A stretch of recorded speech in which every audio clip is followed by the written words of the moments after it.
Warning. Broken simulation. Broken simulation. With Sam Tripoli. Welcome to Johnny Woodard presents Broken Simulation starring Johnny Woodard and anyways. Not even saying your name anymore. Dude, it just like, what? I mean, I could be gone next week. Why even bother? When you go to central casting, I should just be happy for my ham sandwich and potato chips. How long have you been saying shit like that? I could be gone next week. I could be, dude, you always got to think you can never be comfortable, dude. You got to think tomorrow some illegal could come and take my job. I've never been comfortable, so I don't Johnny, have a you problem could go to Home Depot, get a dude, and just based on the comments, you're the driving force behind the show, and I'm lucky to be here. Yeah, I know that's not true, but if people believe it, I'm not gonna. You don't mind I'm it, not right? gonna dissuade them. Yeah. You're not like people suck your dick in the comments. Yeah, you're not gonna correct them. No, You're gonna no. enjoy it. That's right. Yeah. Okay. Why would I kill that? Okay. Why would you kill the vibe? No. Just go with it. That's right. If they just want to worship you, you'll let them worship you like Yeah. a false Yeah. idol. Yeah. Yeah. I You wouldn't have say- no problem with being I a wouldn't false say idol. A false idol. Yeah. How is it a false idol? If I Because they're literally, like, Johnny's the greatest thing since Howard Stern. I don't say anything, and they say all that stuff, so I'm not like, it's not like I'm going out preaching. You're not correcting them. No. Yeah. Exactly. You're not like, hey, I'm just a human. I bleed. Is that my obligation to correct them? Yeah, if people start worshiping you like a god, there's expectations. And there's opportunity to manipulate. Or maybe they know something that we don't. Okay, Johnny. Nobody knows what Jesus is gonna look like. Maybe it's a nerd dork. You ever think about Jesus, that? we already had our Jesus. What do you mean? No, another Jesus. Second Jesus? Yeah, I guess he would have a different name. What you mean, like the A Antichrist? starseed. Oh, okay. Like I'm trying to say, maybe. What would or be something. what would the new Jesus be called? Like, what's the next Jesus called? Gotta think of a If good- I had to name him, Tyrone. Hey, dude, I'm telling you, I really want to name my white son, if I have one, a black name. Really bad. That's a good social Tashawn. experiment. That's a good social Hi, experiment. this is my son, Tashawn Tripoli. Now tell me, you're thinking I'm just gonna put a T with a apostrophe in there, and then you basically don't want him to get any loans, is what you're saying, right? yeah, I might get him a neck tattoo about 6 months into his life. Just be like, "You're in, bro." Dude, it's no different than this doctor that was talking about how kids, should be chopping their titties off because they can grow them back. We are more and more finding out that like nobody really got punched in the face as much as they should have back in the day. If I have kids, I'm gonna be like, go talk shit to that person. If you're lucky, they'll punch you in the face and you come back a better person.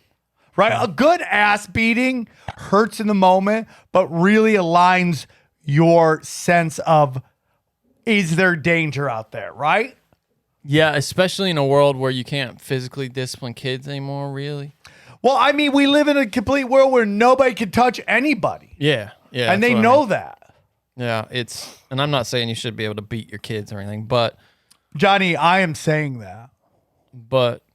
You're saying you should be able to beat your kids? No, I don't think you should hit your kids. I'm very sensitive about that. Johnny, look at me. My great aunt used to spank my ass. Like, I mean, like a spanking isn't bad. my dad used to get some beatings, like real beatings. Oh, yeah. Like, Back in the day, like parents would get like brass knuckles and nunchucks. I was like my grandfather. And light you yeah. up. My dad said one time, and he'll just randomly drop a story like this on me, of some horrors Yeah. of his childhood. One time he was riding on the back of the truck on the road, and he fell off, and was pretty hurt. Fell off a truck going down the road, and his father got out, looked at him, kicked him in the ass as hard as he could, and said, "Get the fuck back on the truck." It was a different time, bro. Yeah, just kicked him in the ass. Now, do you think that was a better time? I think people romanticize that. Do you think that that's a better time or now is a better time? Not for my dad. Right. Not for your dad for sure, but in general. I don't know. I mean, and it's funny because my grandfather, the guy I knew, was like a gentle person, Yeah. like real gentle. And my dad was the your wild dad man. sounds like a zigger, right? My dad, no, he's He's one of the angriest people. Like I got my temper from him. Hold on, you said he's gentle and with anger? my grandfather. Oh, okay. My grandfather, the one who kicked my dad in the ass. Was a nice guy. Yeah, mellowed maybe he got all of his rage out when he beat the shit out of your dad. Yeah. Right? I mean, like that's kind of like comedians, dude. The real edgy guys on stage tend to be the nicest guys off stage. Oh, so him beating my dad was like his performance. Yeah, it's just your dad basically was his stress ball.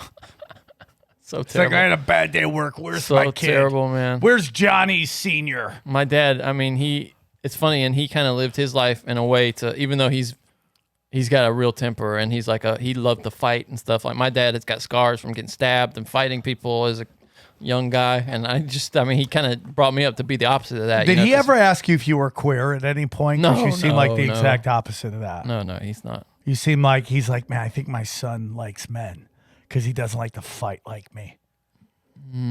No, he didn't. Did you ever have to have that talk with your dad that you're not gay? No, because I got girlfriends pretty early. Oh yeah, you were getting a lot of ass. I think my parents thought I was gay because I got none. I jerked off on Shannon Main's tits, and that's about it. Wait, when was that? I think like 9th grade. So That's I was pretty very good for ninth sexually grade, though. active early. Like, Wait, really, how did that happen? She invited you to do it? She's like, okay, man, just jerk off on the tits real quick. And Are I'm you like, serious? Yeah. Like, what was your? I had no moves. What precedes that though? What are you guys? Are you guys Me dating? going, hey, can I jerk No, off? are you on dating? Yeah, or for what? like 3 days. Oh, and then you asked her like, Yeah, hey, can I I? had zero charisma with women. I had no clue. So interesting. Yeah. Where did you learn it though in college? What happened there? What? It's funny became sexy. That's literally it. Yeah. And That it's saved just me like my entire life, dude. when women in college just slinging it. They're just slinging it. And then when college ends, they tend to lock it down. The funny thing saved me my entire life, bro. Oh, dude, I used to use it not to get my ass kicked. Yeah, Like, I've have I been there told too, you man. the Dan Garrett story? I don't think so.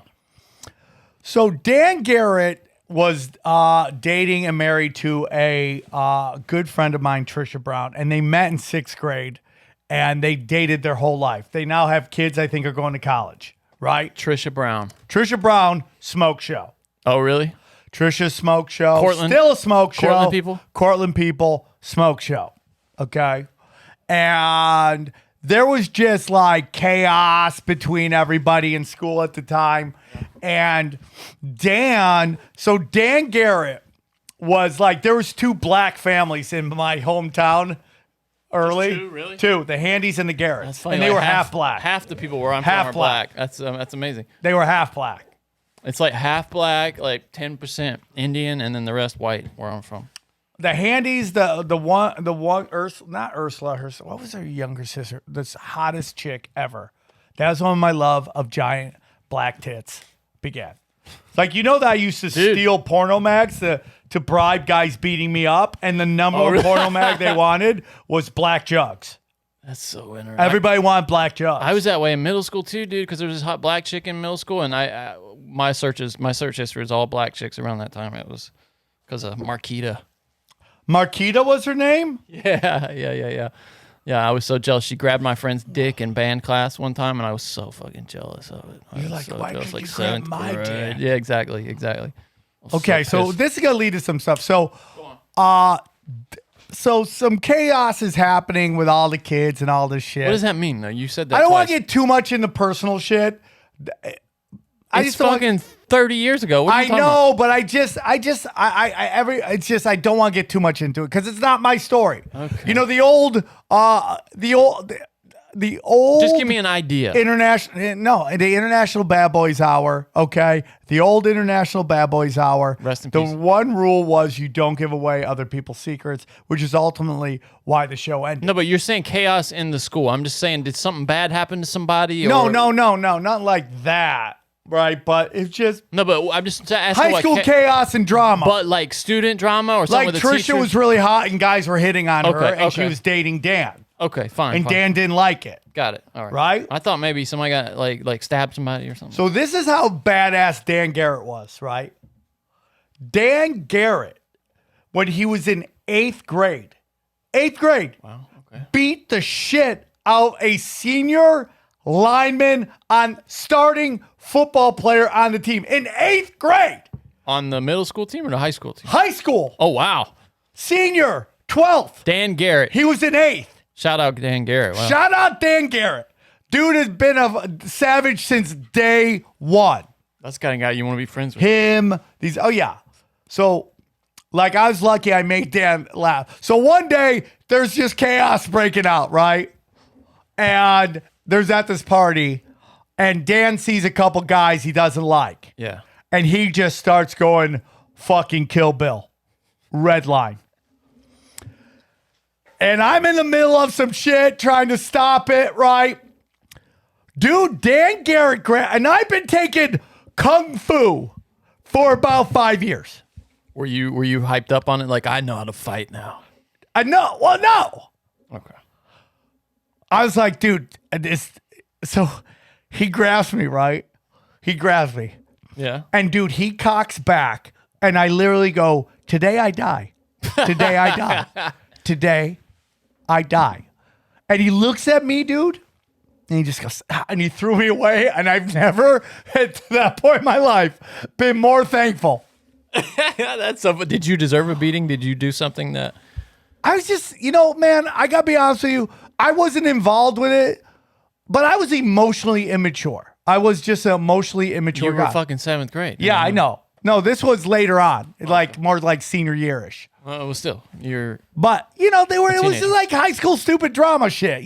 People get fights over dumb stuff. The craziest thing is like when people go to reunions and they're still Oh yeah. holding on to shit. Yeah, get over it, dude. So it's very funny, which brings me to something about like Danny McBride. I want to get into like, He's great. yeah, we'll get into that. I Okay. want to talk about that a little later. But Before you move on, we had a fight in high school.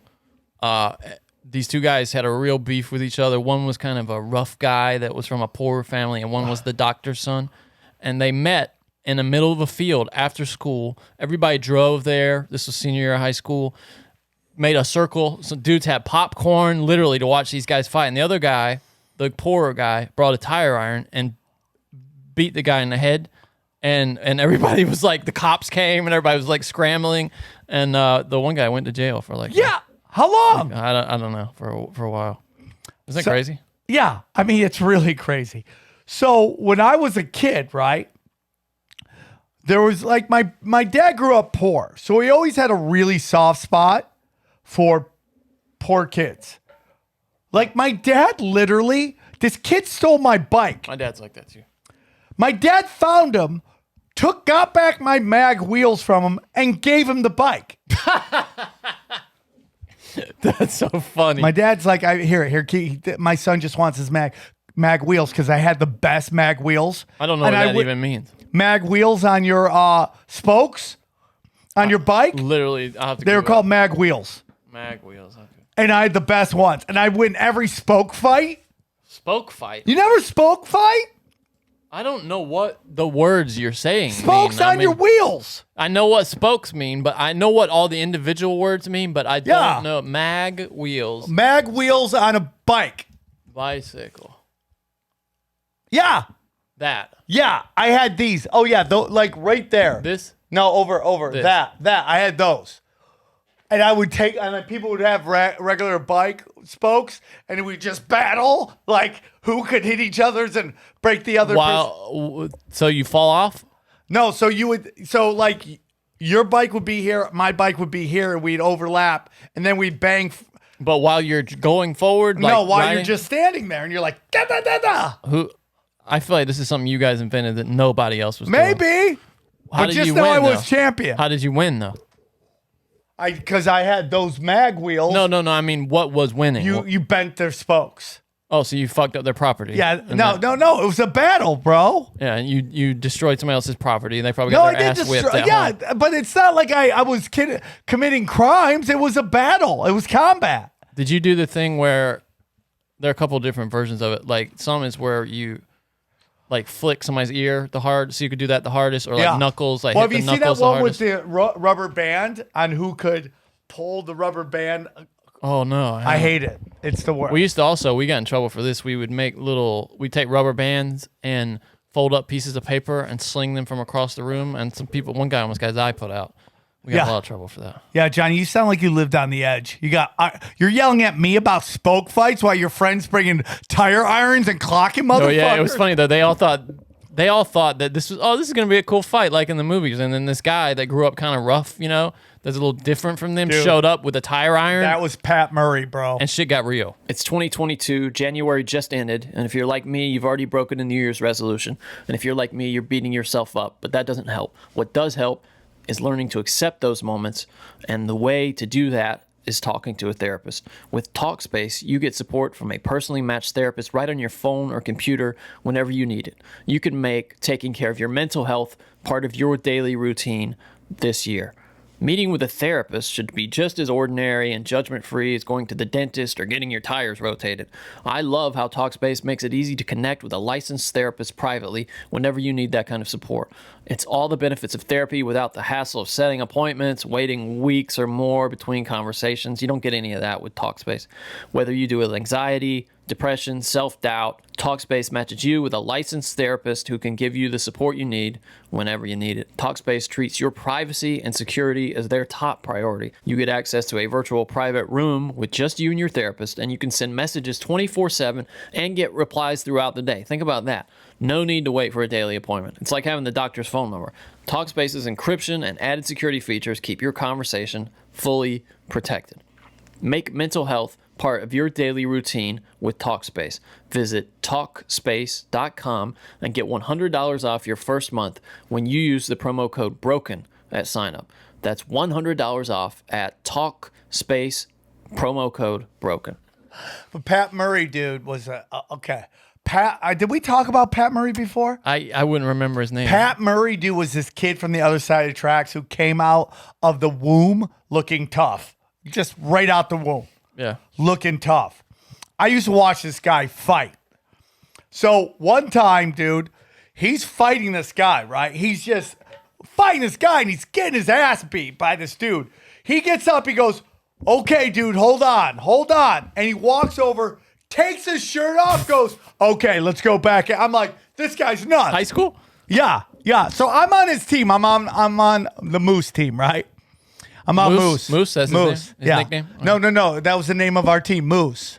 What team? What do you mean? My Pee-wee football team was Moose. Oh, I didn't hear football. Okay, my apologies. I thought I said we were on a football team. That was Fight Club or something. No, I didn't say that. Team Fight Club. No, I didn't say that. Okay. I said I was on his football team. I missed that.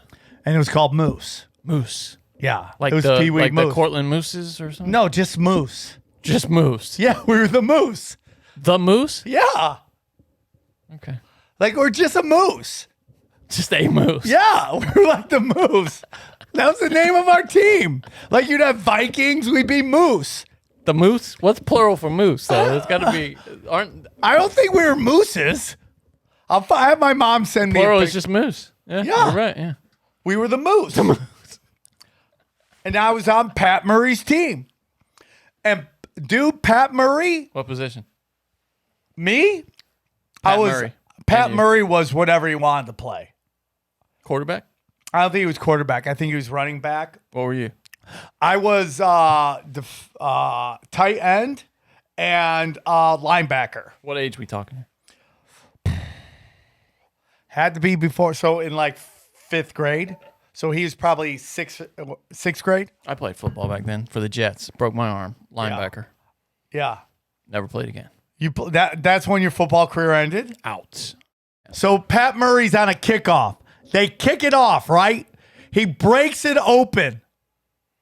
And all of a sudden, he's like breaking away, and this guy is kind of chasing him, and I'm a little behind, so I kind of like get and try to block him. They called me for an illegal block, and they called it back. And Pat Murray's like, after the game, I'm going to beat your ass. Oh, that's the worst. He said, I'm going to beat your ass. the I worst. found my mom was at the game. I was like, I have to drive home with you. So I got my mom's car. I looked at the car. He's just staring at me. I was so scared. I'm so scared, dude. That's the worst, dude. That feeling of trouble back then. You know what's is so like the funny is end of like the when I world. was young, I was very scared of shit. Yeah, me too. I still am. Outside of Dan Garrett, I don't think I'd be afraid of a lot of people right now. I'm scared of everyone. So anyways, a lot of good stuff going on. Hey, if you want to see me live, I got some shows coming up. February 2nd, I am in Redlands, one show. Come get weird with me. I hope you guys come out and enjoy it. It's this Tuesday. And then I have some great shows coming up. I have February 19th. I'm with Brian Callen in Las Vegas. 2 shows. Then I have a show after that. Then the Hammer of the Gods tour is starting. And that will be live. I'm going to New Orleans, Nashville, Jefferson, Georgia. Grab your tickets now. Jefferson, Georgia, and Nashville are both moving. Well, hopefully we'll sell some tickets in New Orleans. Although we had literally the comments from people who are like, "Where's tinfoil hat?" are the funniest. Like a guy literally yesterday. You know what he posted in the comment? What? Where's Aaron? People, but that's but the one thing that's cool, Johnny, is people go, "Holy shit, YouTube just suggested your video." Yes, yeah, we're seeing that a little bit. Yeah, which is great. Although I still hear every time we post a video, I'm subscribed and I never see your videos. What the fuck? Hey, dude, slowly but surely, I think the algorithm's starting to realize that our evil plan is working. Yeah, that we're putting the good shit on your website now. Speaking of gigs, went to Buffalo, New York. How was that? Freezing cold, Johnny. That's what I imagine. I mean, dude, How cold? Like it was 9. 9. Single digits. And rough. like an idiot, I didn't know what I was doing. So I got an Uber. They're like, meet over there a block away. Like an idiot, I actually going out realizing that most people just wait for the Uber to come. And even my Uber guy like drove past me, stopped, stared at me, and goes, I did that in Chicago too, and it was like brutal. It was not fun. brutal. It's brutal. Brutal. Was it snowing? Or was there snow on the Dude, ground? there was so much snow. And the guy goes, hey man, there's a lot more snow yesterday. I go, dude, there's a lot of snow now. There's a lot of snow. It is snow town. I mean, it is nuts. Do you like snow? I know you grew up with it. So. No. See, I like it because I grew up in a place where we're lucky to get 6 inches or whatever, and it's kind of fun. But I people from up north, I noticed they all hate it. Dude. Ari just did a podcast with Steve Renazizi about how much they just hate the winter. That's all the podcast was about. I mean, Ari's been out in New York for what, 10 years now? How long? It's been a while. No, not 10 years. What, 5? It's got to be longer. I've only than been that. here 5 years, and he left the show after I got here. Okay, so like 4 or 5 years. He's got to be used to it. Steve's now kind of living out there. I think, where's he live? Long By the Island? way, he crushed when I saw him in Indiana. He's so fucking good right now, dude. He's so Steve funny. Man. Renazizi is a killer. I didn't know that. See, I think that was the first time I'd seen him do stand up, and dude, he was really fucking funny. It makes me wonder why I'm not seeing his face everywhere more, man. I guess that fucking I just feel 9/11 like shit's some hanging over. people are like, I did it. I had a good time. I made my money. I had fun. If I get a gig, I'll go. I don't want to do anything else. Like he hit the mother load. He did a bunch of great acting gigs. But his act is in that fucking sweet spot for like network, Netflix, everywhere. It's like family stuff. It could be clean if it needed to be. You know what I mean? No, he's an excellent comic and a great crowd worker. And he's very funny. He's even funnier when he gets a little drunk. And his hairline is tremendous. Oh, dude, werewolf. I mean, level. I've never seen a hairline. Werewolf I'm level. so jealous of that dude's hairline. Werewolf level. Incredible. He is so fucking funny. Yeah. I wish I could tell you some stories about him. Oh, really? I can't. Yeah. I can't. That's I can't. fun. I can't. Winter, Buffalo. Buffalo, dude. I'm gonna tell you something, man. The Buffalo women are way hotter than you would think. I mean, I'm not kidding when I say there were legit 9s and 10s running around. There was also garbage, right? So they had like savages to animals.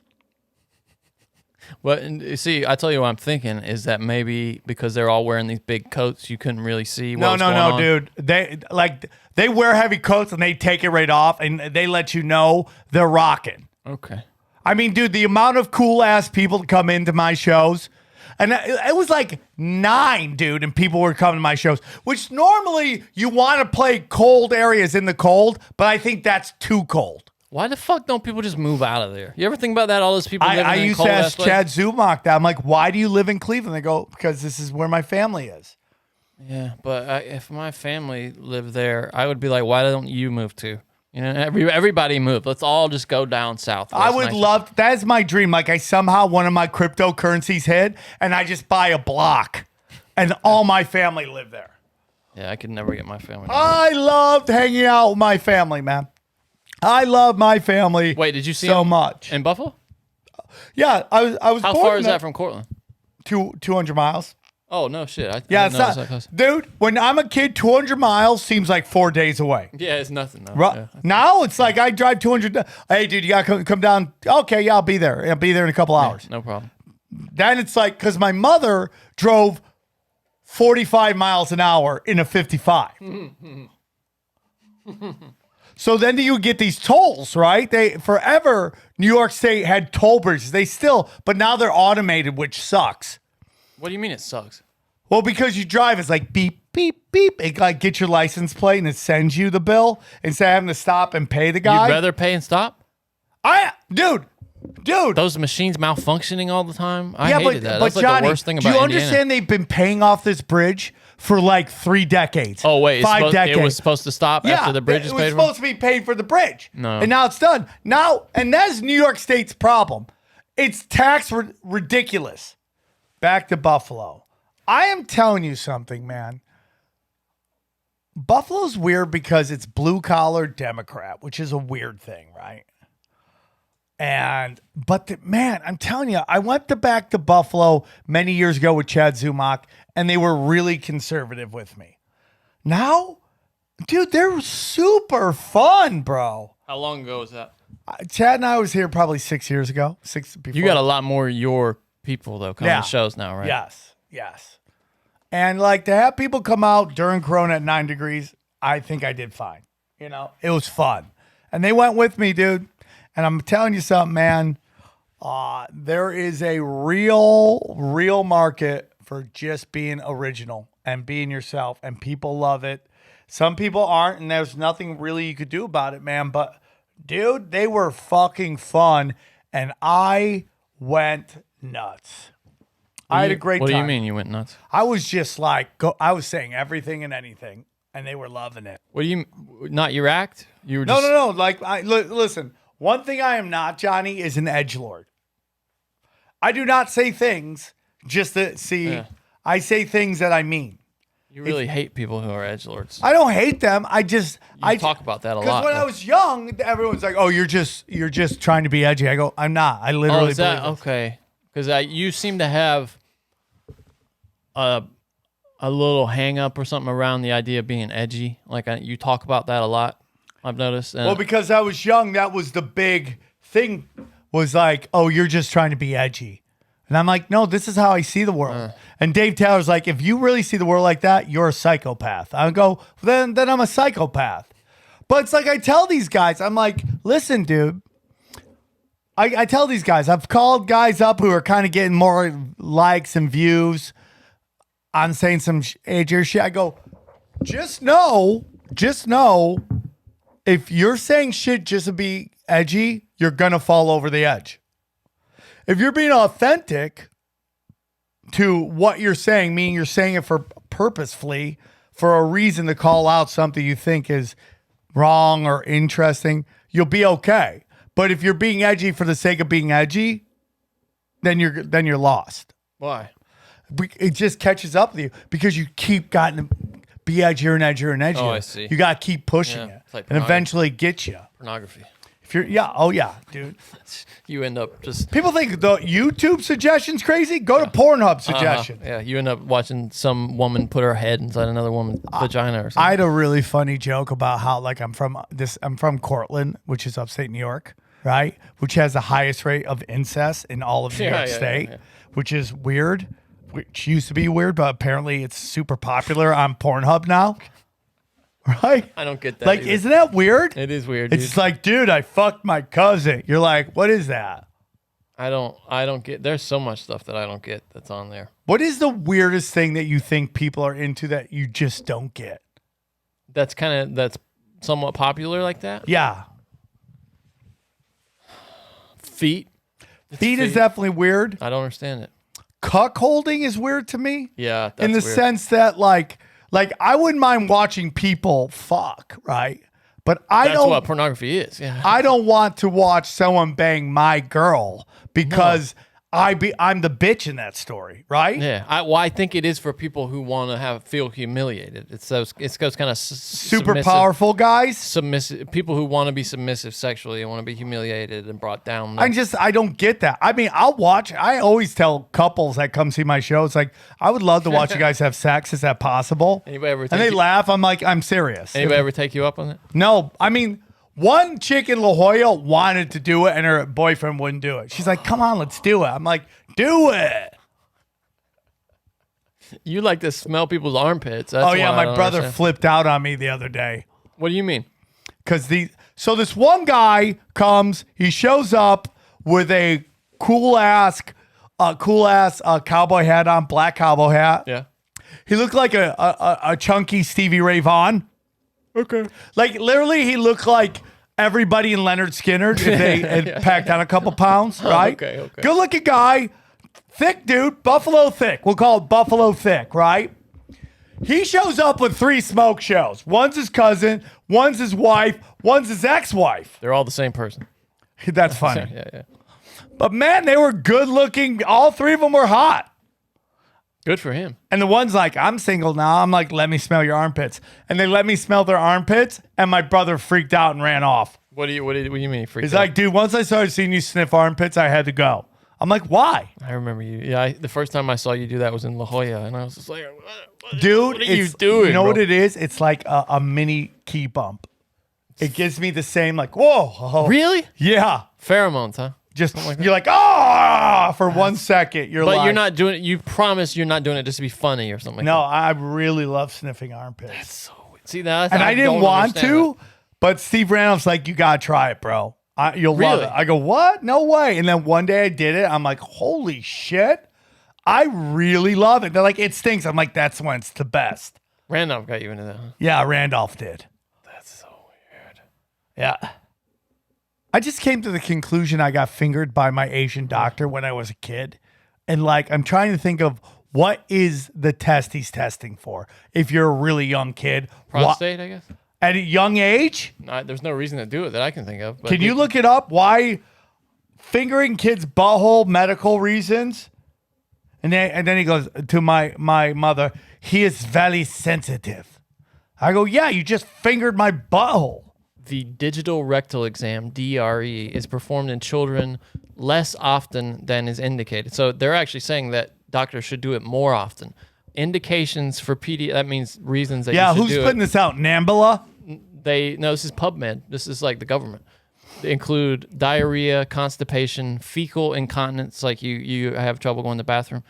I didn't ever have that problem. Abdominal pain, gastrointestinal bleeding. Didn't and have anemia. that problem. You didn't have diarrhea at some point? Didn't have nothing. Constipation? No. Just Why were you at the doctor then? I don't know why I was at the Well, doctor. then it could have been any one of these things. I should ask my mom. Mom, do you remember when the Asian guy fingered my butthole? You really should, yeah. You might be able to move on from it. She's sleeping right now, or else I would call her. You might be able to move on from it. So Johnny, as you know, during the pandemic, we all lost a lot of people we love, a lot of people. And one of the people we lost was the heart and soul of the Comedy Store, Jeff Scott. And we lost him. And, you know, his demise is, you know, murky. Nobody really knows what happened. And, you know, Jason Tebow obviously has 37 different ideas about what happened. So we don't know. Many different ones.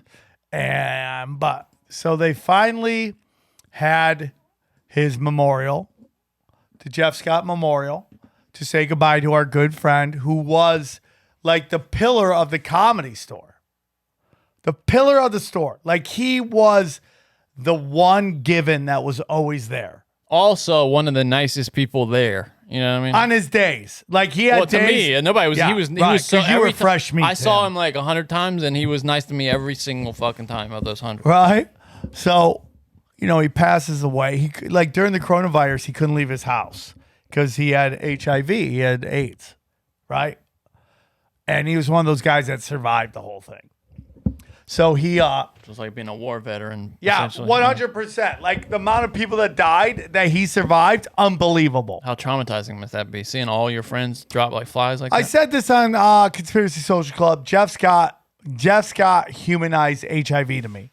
Like he was the first person that I knew openly had AIDS, and my conceptions of people with AIDS completely changed. It humanized it. He like, you know, you remember when you first, it's like Dr. Fauci's telling, you could get it just looking at somebody. You're like, what? Yeah, like with like magic, people were afraid he would sweat. He would sweat on. Oh them yeah, during his- Karl Malone don't want to play with Magic Johnson because he could sweat on me. Then I got the gayness. That's so funny, Right? dude? Isn't it amazing though that you're wondering why he died, and he has HIV? You know what I mean? Like, imagine telling somebody that 30 years ago. That Oh yeah, for there's sure. This guy who died. That's at 50. crazy. Yeah. What are some things that you think people from 10 years ago or 20 years ago would be shocked to know that's going on right now? I'll tell you one thing. Go on. That Fox News is seen as the voice of reason. Yeah. Like during weapons of mass destruction, they were getting their dick kicked in Rightly for so. being so ridiculous, right? And now, because the left is so nuts, that they seem, because they're on the right side of the argument, as the voice of reason. I mean, the idea that Donald Trump has been president and could be president again would blow Now, people's does minds. he get from like one 10 years. term? He would have one more term. Yeah, That seems like a waste of time, right? 4 years. I mean, that's what Biden's gonna do essentially. No, he says he's going to run again. Did he? Oh, I thought his Oh, whole yeah. plan with him was. Oh, do you hear the new thing? They're thinking about Camel Toe Harris for the Supreme Court. Like, this is a great way to get her out and save face. Oh God. Do you have any faith in her? No. But do you have think less- something happens I have less faith to in her. Supreme Court justices when they get there? They're like, oh, what are they going to do to me? Like, do you I mean? could, like, I think they're all the real power because they don't have any. They're not beholden to anybody because but you think They're that, there. like, but that, like, what people are like, oh, he's super conservative. Oh, he's super this. And then they get in and they kind of, most of the time, do the right thing. Anyways, so going back, Jeff Scott's memorial. If you ever get a chance to go to a comics memorial, it is the greatest comedy you will ever see. There will never be a better comedy show than you will see than a comics memorial. Because everybody in the club at the club is either a comic or an employee of the comedy club. So they're all hardened and into dark shit. it becomes kind of like a roast, right? Is that of the person? Oh yeah, for sure. For sure. Now the first person's memorial I ever went to was Freddy Soto. I don't know who that is. I hear his name all the time for somebody who's dead, but I have no But he's idea who been it dead, is. I think. Can you look up? Well, I think he might be dead almost 20 years. Yeah, but people talk about him all the time. He was a great bro. He was a great writer. Big guy, huh? What happened to him? I think he had a heart attack. I think he was 17 years ago, 16 years ago. damn, dude. So he was hilarious, huh? What was his act? Like, what Dude, I mean, his whole kind of thing. guy is he? His whole thing was about how his dad talked. What he did? Was he Dude, Hispanic or it's- Italian? I or would what? love to show it, but you're gonna have to cut it out. It is so funny, dude. What- he's a comedy store guy. chicken. Like he's like, did you put some S's in there? No, chicken. And it's just, I don't do it any service, but you know, it's like Let's just watch one quick thing here. I've never seen any of this guy's comedy. And he's so funny, dude. I've heard so and that's much why about him. it resonates with everybody. Yeah, I mean, like when he did his, I think this was Premium Blend. Everyone got super excited because they're like, okay, it's about to start. And then what was really interesting was like he was a comedy store guy, and then Jay Masada took him. Oh yeah, that's it. It's not. It's not playing? Yeah, it's not playing. We'll worry about it later. All right. So, anyways, that was the first one I got to see, and it was so funny because I'm not gonna say his name because people have moved on. Oh, go up, go up, go up, go up, down, down, This is a down. playlist. That one right there. That's what I was trying to play. Okay. Okay. It's not. It's okay. Then don't play it. It's all good. So, anyways, So this was the first memorial I ever went to, was Freddy Soto's, and it was packed. And they were all talking about how there were more people at Freddy Soto's memorial than Sam Kinnison's. Really? Yeah. Was he he's a well-liked guy? He was loved, dude.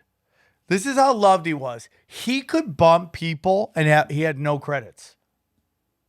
Mitzi would let him go up whenever he wanted. He didn't have to put his name on the list. He could just show up and go up. He was that funny. Yeah, oh, dude. He was so fucking funny. Did he ever get credit? What's that? Did he ever get? I think did he ever was get like on a TV show or anything? I think he did a half an hour on Comedy Central and he was starting to blow up. So he was about to go on tour with, it was going to be Freddy Soto, Pablo Francisco, and Carlos Mencia. And Carlos was closing it out. That's how powerful Carlos was at that time. Like, he was a savage. It's funny. I never liked that guy. I always thought, like, Oh no, nobody liked him. I mean, I didn't know him. I mean, I just always thought his show was just like, okay, they ripped off Chappelle's show because Chappelle's no longer there. They're gonna rip him off, and that's all. It was just watered down, like ethnic humor to me. So I used to. Did I say this on here? I used to watch Chappelle in the OR at the Comedy Store, bitching about his career. That's amazing. Okay, I figured out the sound. Oh, is that definitely sounds like? No, this is an advertisement for that new HBO show that's based on a Suicide Squad. Oh, that one? Yeah, I'm not a John Cena fan at all. Yeah, in any way. I don't like him much. Oh, can you hear this?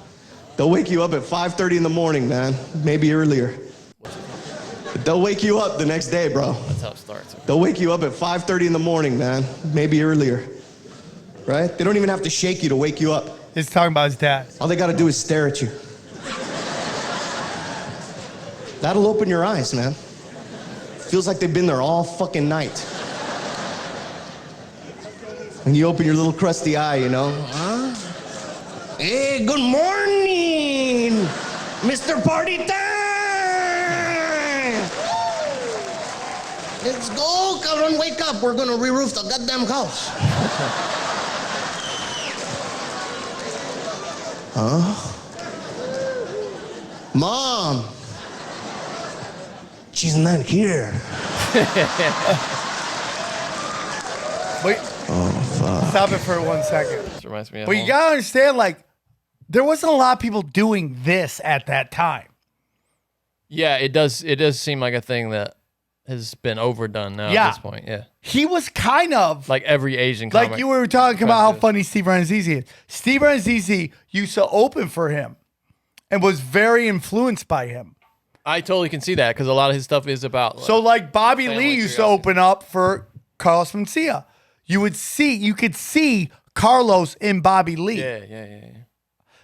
So like this is how people were influenced. Was he influential, Freddy Soto? Did he influence people, you think? Well, yeah. store, I mean, you start seeing people. He influenced Bobby Lee. That was a big fight that happened because people thought that Bobby was doing Freddy Soto. Really? Yeah, because Freddy starts doing my dad, then Bobby Lee starts doing not the funny, right? Is there anybody funnier than Bobby Lee that does the same act for like 20 years? Does he do the same act? Oh yeah, everybody. My buddy was Kevin Blatt's like, I love Bobby Lee. I've seen that act 50,000 times. But then you see him on all these podcasts, and he's just riffing. Yeah, he's naturally as gifted There's as no anybody I've more ever seen. naturally funny person than Bobby Lee. Looks funny, voice is funny, and it just has the timing. Yeah, he's great. And he just story after story after amazing, story after story. Yeah. And you're like, dude, go up on stage. You should have hours of material. Just what is that? Just not that kind of temperament. I think there's a part of him that's still afraid to bomb. You gotta bomb, which dog. is insane to be. You're Bobby Lee, Dude, the guy looks like a skinned Ewok. Yeah. Right? He talks funny. He's like, you could not be more Asian than him. And half of that, I can't imagine him bombing though. Honestly, I mean, he wouldn't. He doesn't bomb. yeah, I couldn't see it. So this style is very, not that he's saying he's the only one to ever do this, but he was definitely had a huge influence on the Comedy Store. Okay. And people do it. Bobby Lee, Steve Rannazzisi. You start seeing these people doing family acts. because they saw Freddy Soto be so great at it. So here, run it. Interesting. Balls. Right? Hammering. You have that father and son tension. You know, where they send you to go look for Stop. shit, but they don't know what it is or where it is. How great is this? Listen to him. It's not like bam, bam, bam. It's like, look at this set compared to what they force you to listen to on The Tonight Show. Oh, it's infinitely There's no depth. Mijo, go find me la cosa, cabrón, la cosa. Para scrapear, but you know, to put it next to it. Do it, you know. Pues la chingadera. Dad, I don't know what you're talking about, man. Find it. All right, man, take it easy. Just tell me where it is, man, and I'll find it. Where is it? Pendejo, where is it? It's right there. Well, right there? What do you mean right there? Everything's right there. Don't be stupid. All right, look right there, next to the left. Next to the what, man? Well, if you don't see it on the left, then look more lefter. Look at the camera work. It's so Damn, interesting. more lefter, that's not even a word, man. You don't see this I'm not in anymore. school, Mr. Well, Rogers. it's because they don't spend money on fucking special. Now look on top of the thing by the side, on the middle. This is No, why it used to be a adentro la big deal, cosa, though. pendejo, para la izquierda. Next to the top of the thing by the left that I'm telling you.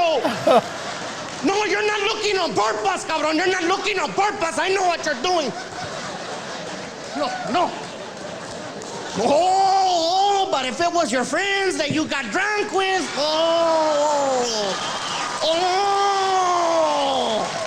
I found it. Oh, let me look harder for you, Charlie. Look, I found it. I love you, Charlie. Let's go get drunk and pee on my dad. Dad, that was a mistake. I didn't even mean to pee on you. You better find it. Because if I go there and I find it, I'm gonna kick your ass. Regardless. He's got a great face. Oh, that was his tactic. Regardless, that was But he didn't do it because there's a joke about how his dad says all these words wrong, like chicken. He's like, did you put some asses in there? He was so funny. So anyways, this was the first memorial I went to. yeah. It was the first memorial I went to, and it was the greatest comedy I'd ever seen at that time. And there are some people who are the greatest memorial comics of all time. Who are they? The two that stand out right now are Rick Ingram and Brian Holtzman. Yeah, Brian Holtzman. I saw him. So I'm not going to say this motherfucker's name because Brody. No, this other guy. So I saw I'm at the Holtzman, I am at the Comedy Store. Yeah. Freddie was like really nice to me. He kind of took me in because he saw that I was struggling with a lot of things, and he was very nice to me. So he would kind of like talk to me about what things he thought I should work on. And one thing, it was like, you don't have to do a new set every fucking time. Work on your jokes. And I never understood that. You did a new set? You were No, trying I to would always be change trying things? to write new material. Gotcha. And I did for a long time. I was cranking out shit. So Hard. So he passes I get a call from my buddy Don Lewis. I was on a plane and he goes, Freddy Soto died. I go, oh my God, I start crying. So I go to memorial and everybody's doing their lip service, and Brian Holtzman goes up and proceeds to rip first of all, Joey Diaz rips this guy who brought his family there that had fucked Freddy Soto out of some cash on a deal. Oh, God. And he just starts, why the fuck you here, dog? You know you fucked him out some money. You fucking motherfucker. Why the fuck? And the place so is great. going nuts. And the family got up and left. That's awesome, man. I love shit like that. It's kind of like somebody said they went and watched the Beastie Boys story about their career, and they're ripping Rick Rubin, and while really? Rick Rubin is in the crowd, That's interesting. right? Wait. What do you? They do a live thing, the Beastie Boys? Yeah, they do. It's like a story of their life. One man show, but with with two of them talking about the story of the Beastie It's Boys. only two of them now. Fuck, isn't that sad? Well, that's why they won't go on tour because they're like, we can't do it out. I'm like, at some point, you could find somebody to be the other guy. So fucking that'd be depressing. like Beastie Boys plus blah blah blah, right? What would they have? Do you know what they had to say about Rick Rubin? And the opposite of that was AC/DC. You remember when their lead guy, who was replacement of their old lead guy, was like, "Oh, my ear plugged. I can't go out." They're like, "Okay, bye." Dropped him and tried to get a new guy like right out the gate, which is kind of shitty. Which is totally shitty. Yeah.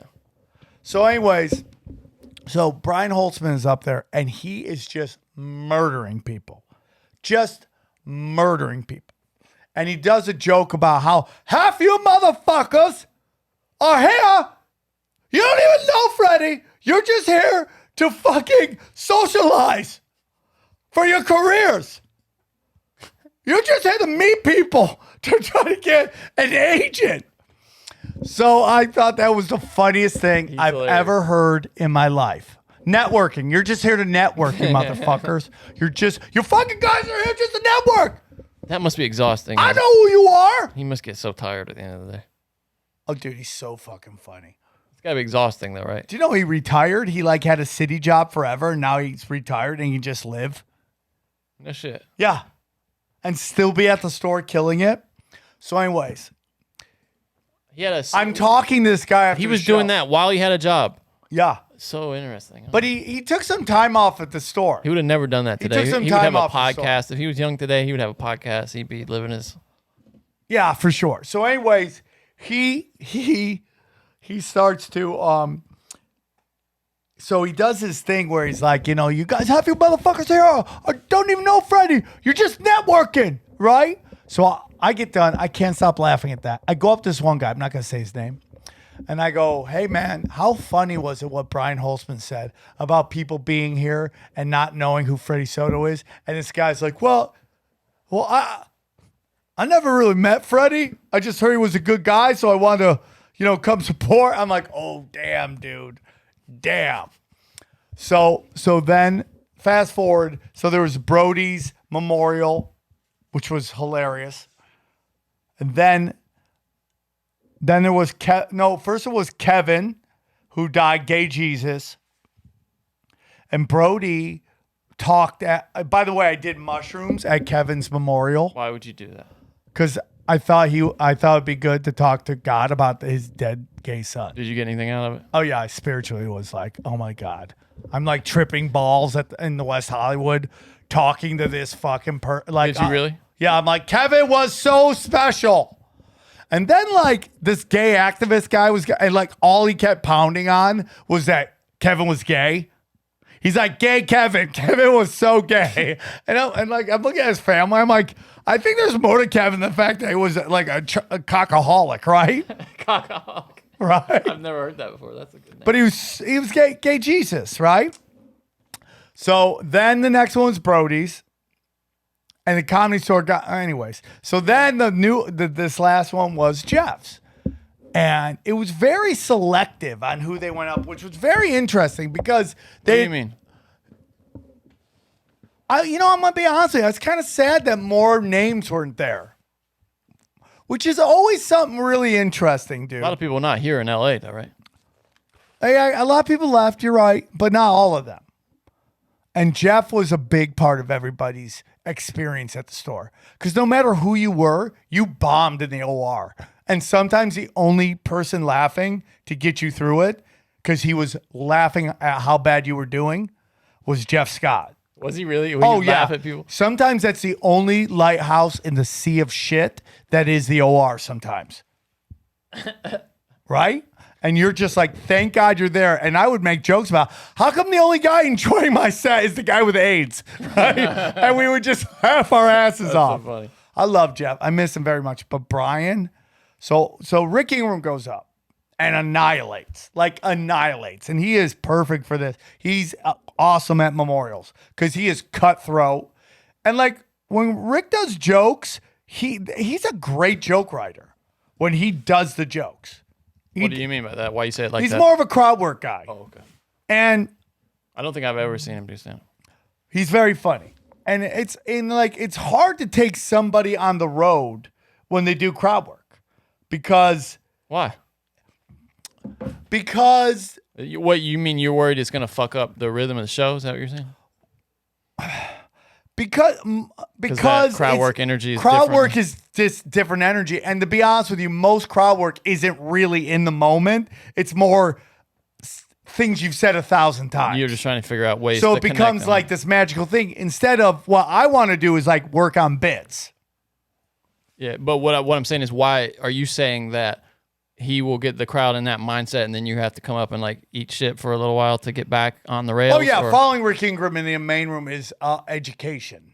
Okay. You'll find out a lot about. But is that why yourself. you wouldn't want to have somebody like that on the road? Yeah. That thing. Okay. Yeah, because first of all, the feature spot is the easiest spot. It's the easiest spot. Usually the opener is brand new, figuring it out. The feature spot, everything's good. And just when your feature does all crowd work, that when you go up, the crowd thinks you're going to talk to them still, and it's like, no, dude, I want to work these jokes. And they also are primed to talk like after. Yeah, it becomes chatty Cathy everywhere. But Rick, man, when his written jokes, fucking killer. He kills, and he was killing it, like killing it. Sean Pulowski goes up, kills, does literally like I figure like 40 minutes. Yeah, you were saying she went long, right? Like, dude, I think her memorial speech was longer than Martin Luther King's "I Have a Dream" speech. It was forever long. Well, who's to say which is more important? I don't know. Well, I mean, in that moment, Jeff Scott's was to me. There you go. So he goes up, Maz goes up, our good friend Jason Tebow goes up and has the greatest set I've ever seen Jason Tebow have. I told him you said that. It was the best thing I've ever seen him do. And full disclosure, I think Jason Tebow is fucking funny. He's hilarious. He was great when I saw him in Indiana with Steve, and then I saw one other show that we were on. Jason Tebow's great. He's a great with comic. Richards, Jeff He's Richards. a great comic. Richards, it was his first show in like months or something that Jason said, and you could tell he was like easing back into it. It was a little tough for him. It is, dude. It's just hard. You got to remember your pacing. Yeah, which is to me, it's kind of encouraging and also scary, because it's encouraging to see somebody that you know kicks ass struggle a little bit, because you're like, oh, okay. It's footing and it's rhythm, right? That guy that you know damn well is a genius. So if I ever who Jeff Richards. I mean, he's a mad scientist. It's sure. incredible. Yeah, for sure. So he goes up. Jason Tebow crushes. Basically in his set says he wishes I was dead so he could have my spot. Super funny. Very funny. He goes up there. Eleanor goes up and murders the room. Like crushes really the room. I'm not surprised by that. Yeah, dude, Eleanor is the most blessed of all the people, because she could do her Eleanor Kerrigan. If you ever want to I check have her out. Jason's set. If you want, do you want to hear any of it? Or? The whole set? Yeah, he sent it to me. Yeah. Will he get mad if you play it? I don't know if people will get it, because they may not get Jeff. It's but too long. It's like 15 minutes. it's funny as fuck. Okay. And Eleanor goes, I didn't know Jason Tebow was going to do his HBO special up here. And he's like, fuck you, bitch, from the crowd. Yeah. And she's like, I've never seen Tebow do good before. I was like, damn, dude. That's the cold-bloodedness, dude. That's hilarious. So he goes up. Even when you crush, you get shit on. That's so funny, dude. So, I mean, dude, he crushed. I was so happy for him, because I know it was a big moment for him. He was really looking forward to that. I mean, getting back for that. He said a funny joke about Emily, the booker. What? He goes, he goes, He ain't gonna be able to use it a lot. I want to thank Emily for my spot, because he was doing a spot in a memorial. Yeah, that's so funny, dude. It's a great bit. He really crushed. And I love Emily. So then Holtzman goes up, dude. And I wish people would film memorials. There should be just a memorial special where they just put out people's cut together like all the best. Dude, his first 5 minutes of his act is just him talking about his dates coming up. That's a good idea. About where he's gonna be. Hope he sells tickets That's there. one of those things I wish I thought of. Yeah. check. He goes check, and then he goes through all of his social media. So the first 10 minutes is him doing his dates, and then his social media. Then he proceeds. So I'm going to replace the F word homophobic slur with bags. Okay. So he's like, there's a lot of bags here tonight. And the entire crowd starts laughing. And dude, he proceeds to rip Jeff Scott for being a drunk bag the whole time in front of his family. The entire crowd is laughing their ass off. Sarah Tiana's like watching the sister watch in horror. Oh, was she? Oh, she's like, Thank God there's still a place where you can do this, by the way. what? Thank God there's still a place where Dude, you can it kinda was do the that kind of thing. funniest thing I've ever seen. There is no greater set you will ever see than Brian Holtzman at a memorial. Dude, I'm gonna tell you, it is up there with the three greatest sets I've ever seen in my life. Have I told you this? No. The three greatest sets I've ever seen in my life are Bert Kreischer at a Comedy Chaos. Dude, when he took a breath in, he would get laughs. I mean, it's the greatest set I've ever seen. It's up there, top three. Neither one's best than the other. The next one was Joe Rogan in Canada during like the UFC Jake Paul, George St. Pierre fight. At their basically Rockefeller Center, their Radio City Music Hall. There, I forget the name of the something hall. Massey Hall. Yeah. I opened for him. So when I introduced Ari, Rogan said it was like I introduced Coldplay. That's how crazy everybody went. And then Rogan went up there and crushed so hard. I was just like, this is what it must have been like to watch Andrew Dice Clay or Sam Kinison at the height of their power. At the height of it. Yeah. Right? So What was it like you performed there? What was it like performing for that big a room? I was so happy. I was just so happy to be a part of it. Was it different though? Is it harder? Is it yeah, easier? Oh, theaters are hard. Not they're the easiest set you'll ever do, but it's a different set. You have to go slower. So I always think that theater comedy doesn't do as well in specials than comedy club comedy specials. Why? Because the pacing's different. I think you're probably right. Yeah. Right? It's more suitable for being at home. Somebody watching at Right. home. Right. Yeah. So if I'm doing a theater, the great theater comics know to drop the punchline, let it go back, and then let it come back. Let it go all the way to the back, and then let it come back. So that's the pause. Right? When I'm watching at home, I'm not waiting for that pause. I'm not in that moment. Yeah. So it's better to do it like, that's why I did the Viper Room. Not that I'm a theater guy in any way. I could, I'm not even close to that. But like I sold 300 tickets. I gave away 300 tickets to my Viper Room show. You kind of got to have an act that's like rock solid too, right? To do a big theater. Well, you used to have a super following. No, but I mean, what I'm saying is, if it wasn't your crowd and you were doing it there, it would seem to be almost impossible to do new stuff. You know what I mean? Because you got to. I don't know how they do that. What I'm saying is, you got to let it breathe like that, which means you got to know where your laughs are. Every time. Otherwise, you're gonna look like the asshole who's like waiting for people to laugh. Yeah, you know what I mean? yeah. Which is potentially. I have I stage right. So it's harder for me now that I don't go up doing like 15-minute spots to work on shit. So I have to work on the road as I'm going. You think you'll ever do that again? What? Go back out for spots like that? Like I do. Regularly? Once this mandate shit's done and I can pick the do you right miss play. that? Do I miss it? Yes, I miss hanging out at the Comedy Store. I miss them. I miss my family. But I can't go there. Why? There's fucking vaccine passport mandates. So I'm hoping people are waking up. I think it's going to happen. Anyways, so Holtzman crushed. So the top three are Bert Kreischer, Joe Rogan at Messy Hall, and then hand to God, Dane Cook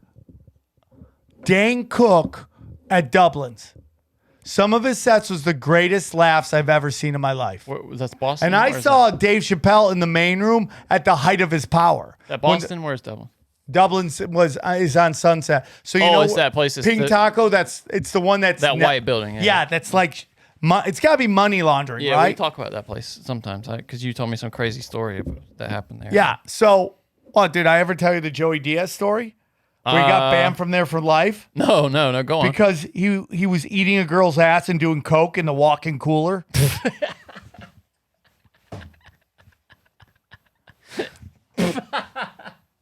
I wonder if the ban still applies. Did I ever? Yeah, I feel like I told a story about Ari winning the dick contest. at the No. comedy. I've never told you that story. No. Go on. Okay. I want to hear about that. Dick contest. What does that mean? Oh, okay. So Oh, maybe. What? Go on, but it may be. look up porn star named Sunny. See if you can find it. Sunny Lane. Sunny Lane, I think is her name. That's a stupid fucking name. Hey, dude. Yeah, that is a. Yeah, person. that's her. Okay. I So- will bring her up here. So Sunny Lane. Real classy gal. Sunny Lane. I'm at the Comedy Store, right? Real and this classy. adult film star, Sunny Lane. Now, here's the thing about Sunny Lane. Do you know who her managers are? How could I? Her parents. Oh no. They're these free love people, and they're fine with their daughter being a porn star. Now, she's very nice. Every time I see her, I'm like, oh my God, you're still alive, which is great, right? She's that crazy, huh? No, she's a porn star. No, I mean, why are you surprised that she's still alive? Because have you ever seen the In Memoriam at the AVN Awards? It's like a half an hour. Right? So anyways, I have a joke about that on my special. Well, that's It's like every day you go on Pornhub, there's new pornos. I'm never going to catch up. Right? I'm like, I'm still jerking off to porn from 2008. Most of the girls I beat off to are dead. It's a classic, Tripoli. Anyways, so we're at the Comedy Store. I didn't know she did porn at the time, but she's a hot chick at the store. So you were trying to smell her armpit, naturally. No, I didn't. I wasn't in armpits at that point. So anyways, I see her there. I start to just talk to her, right? And she's like, yeah, I do adult films. She was so funny. I'm a D-list actress, right? I'm like, that's very like self-aware of you. Are you sure she wasn't trying to do a joke? Like No, she was like, I'm D-list. D for dick. So anyways, I start talking to her, and like, I don't know why. I just never was into like, I just never wanted to fuck porn stars.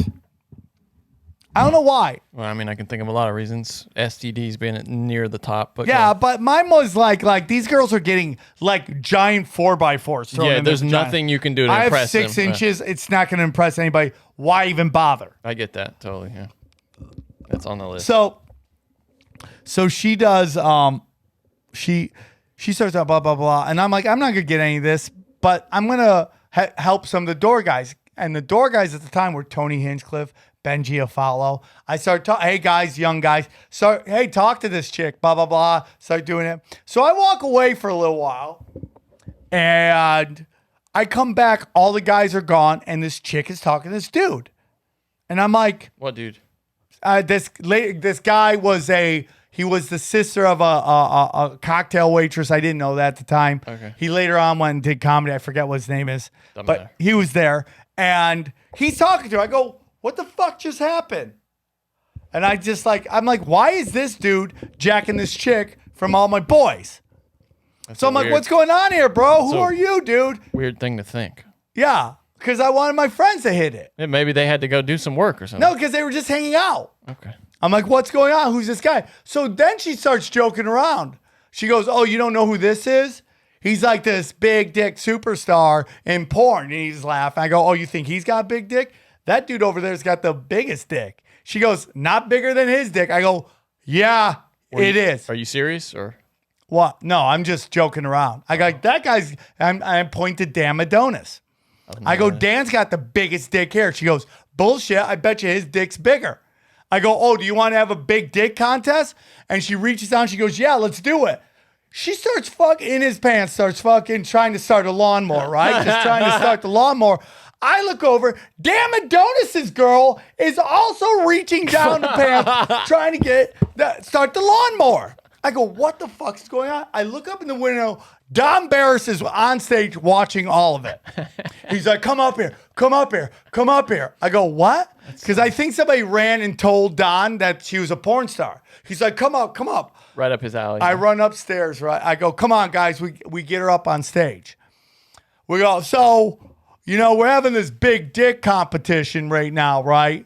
And this guy's acting like he has a bigger dick. And I said, damn, Madonna's got the biggest dick. He's like, how about this? How about we have a big dick contest right here on stage while Bears Candy Overdrive rocks, right? And I'm like, that's a great idea. I'm like, hey, Sonny, will you do what you did to those guys on stage? He goes, I'll do one better. I'll get naked and suck both their dicks, and we'll see who's got bigger. And I'm like, oh, fuck. This shit got real. And I go, oh, that's great. She's crazy. And I start walking by the way, back. I can see why you're surprised that she's alive every time you see her. Now. Right? Now I know. I start walking back very slowly. So this guy goes, hey, I don't want to do this. He's like, I guess you win, Dan. Ari runs up on stage. He goes, I'll take his place. I'm like, Ari, you want in the big dick competition? He's like, yeah. I'm like, oh, I start walking back again, right? I walk to the back. There's literally like 4 audience members at the time. But everybody at the comedy store, that's so funny. Everybody at the comedy store loads up, just loads up, right? And I'm watching this happen. Dude, they pull their pants down. She starts blowing them on stage. Is that legal? No. This has got to be 10 years ago. I wonder. 15 years ago. I've seen Bears do some shit that I'm like, is this legal? I mean, back in the day, people whipped their dicks out all the time. Me Too ruined all that. So she starts blowing them, dude. She measures their dicks on stage. Ari wins. Good for Ari. Ari wins the big dick competition. The next day, we find out one of the waitresses, Andrea, calls and rats out everybody. We didn't know who did at the time. Rats out to who? To the management, Dean. Dean, the manager. Dean does an investigation and suspends one person. Guess who got suspended? You. Damn Adonis, because he lost the big dick competition. Because he lost. Because he lost. That's so funny. Right? Is he a cool manager, that guy? Dean was great. Okay. So, dude, it's just like... That's unbelievable. That's so wild that happened. Well, dude, you got to understand, like, when everybody says they call it the dead period, they act like it's the worst time ever. It was the most pure comedy ever was. Do you think there'll ever be a club like that again? Nope. Now, the word Anywhere, is though? Go Bananas in Cincinnati, somewhat like that. They say the comics run the club, but not to this level. But like, it's Cincy, right? I mean, that's never going to be Mecca for comedy. No. Cincinnati. The Comedy Store was Mecca, is Mecca, was Mecca. At the time, the Laugh Factory was kind of killing it, but was never Mecca. Comedy Store is and always will be Mecca. It is. Always will be. You think Always. so? Yeah. Oh, I mean, dude, always. It's going to go through cycles. And let's hope it doesn't get... I think they're doing the best they can. They're doing great. I think once this mask mandate and vaccine passports done, a different crowd is going to go there. My concern is that eventually it gets to the point where somebody in that family sells it to a hotel company or something like that, and then they end up slapping Comedy Store on every fucking place, Chuckle Hut, and from here to Mississippi. Well, they should be doing that. They should be. And then, but it becomes meaningless, kind of like just another. I don't know, man.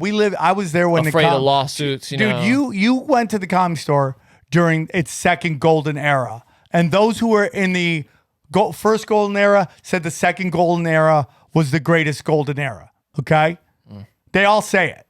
So, and it's very interesting because I feel like I missed when all the fun would have been though. That's what. Oh yeah, like the time it was dead. All those people went on to do amazing careers. It just sounds like there's more chance of just walking in there on any given night and seeing some insane shit happen. Yeah, you know what I mean? Dude, someone was telling me this is it. Someone told me at the door. They go, word on the street is you were the best comic during the dead period. So, which I think was the purest of comedy. So I'll take that as a compliment, right? I'll take that as a compliment. But that's the wildness of the store. And I hope, times change, dude. And the only constant in the universe is change. So we'll see what happens. It's just like they got to start getting the podcasters back because that's who brings the savages. Is the studio closed down there? No, I think it's open again. I think I know that Rick and Eleanor are doing their show again. Are you ever going to start doing Conspiracy Social Club if they get rid of the? I'm interested in it. I love doing shows. I love the Comedy Store. I miss going up there to do podcasts. I can tell you that. I love doing it. I love the Comedy Store. My whole question is like, what time is it for me to let it go so that new generations can play with it? Yeah, but you say that like you're dude, I've been there since I was 26 years old. It's not like you're blocking somebody else. You know what I mean? You're not. No, I get that. You're not like a starter in the rotation that's keeping somebody else from a spot. I get that. So that's that. What you else? Want to do voicemails real quick? Yeah, let's do voicemails. Okay, you can figure out what we got. All right, we got listener voicemails here. Here's one. Great. Okay, this is called. Hey gang, it's your Can you boy. stop it? Yeah, go on. This is called voicemails. You leave a voicemail, we'll play it loud, and we'll judge the fuck out of it. Voicemails. Call us at 657-339-1338. Can you make that blink on the bottom?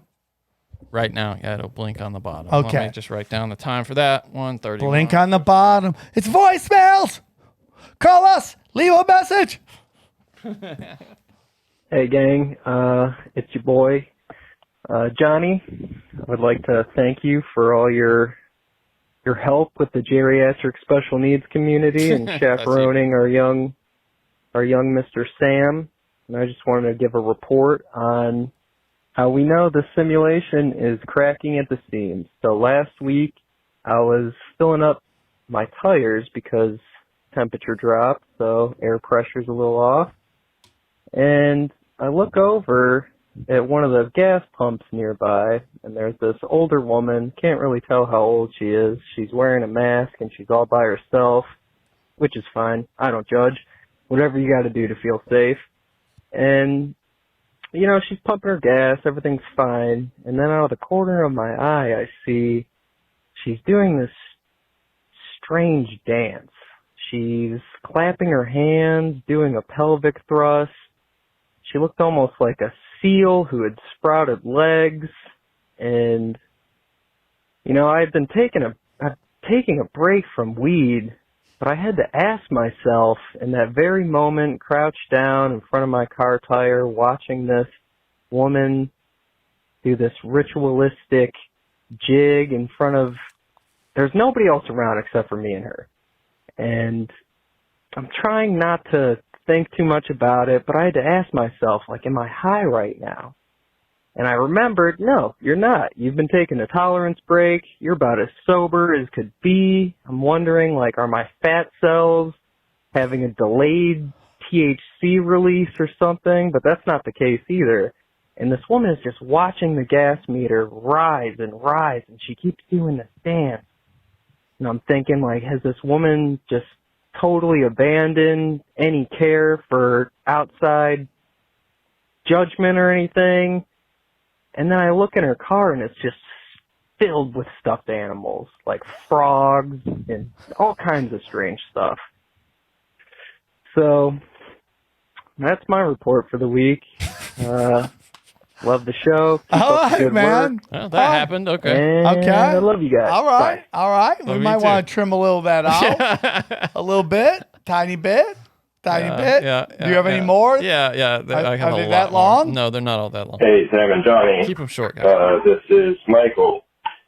I just wanted to tell you guys about a movie music sync-up that my girlfriend found recently. It's the movie Nosferatu. You sync it with the album The Girl Who Was... Death by Devil Doll. It's like the album was made specifically for the movie, and it blew our minds. Hold on. Stop Talk to it. you later. Wow. So he's saying combine what with what? What movie with what album? Girl Who Was Death by Devil Doll. And you sync that with Nosferatu. It says the film Nosferatu, that old vampire flick. And it syncs up? Yeah, you know how people say like Dark Side of the Moon syncs up with Wizard of Oz? Oh, dude, we should watch that sometime. It's one of those things. Its copyright was renewed in 1967, so it will remain copyrighted for a 95-year term. 95 years? It will enter the public domain in 2035.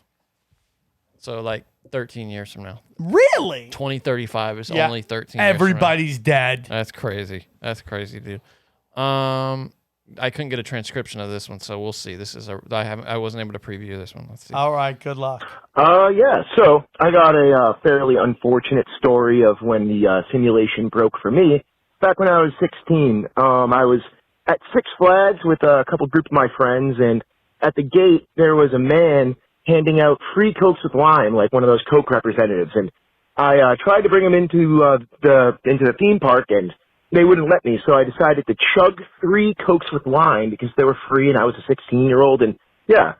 So, the day goes on, I'm walking around, we decide to wait in an hour-long line for a wooden roller coaster, and I get to about just right at the gate, they're about to let us on, and I was ripping ass the entire time, and yeah, so I was wearing shorts, and, it started to leak, and I didn't really know what to do, so I decided to get on the roller coaster anyways, because I was a kid, and I didn't want to wait. So I got on the roller coaster, and now my friends, I was with 2 other of my friends, they decided to not sit next to me, so I was sat next to a stranger. Oh, my God. Yeah, he was screaming the entire time during the ride, giving me looks of death, and finally when the roller coaster ended, and he was screaming like a grown man screaming out of fear, and he looks to me and he's like, "Did you do that on here?" And I looked to him, I'm like, "No, I did it before." And when I said that,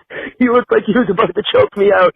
And I sprint ran from the roller coaster, ran past the wave splash boat thing, and there was a group of, that must have been like a school of children.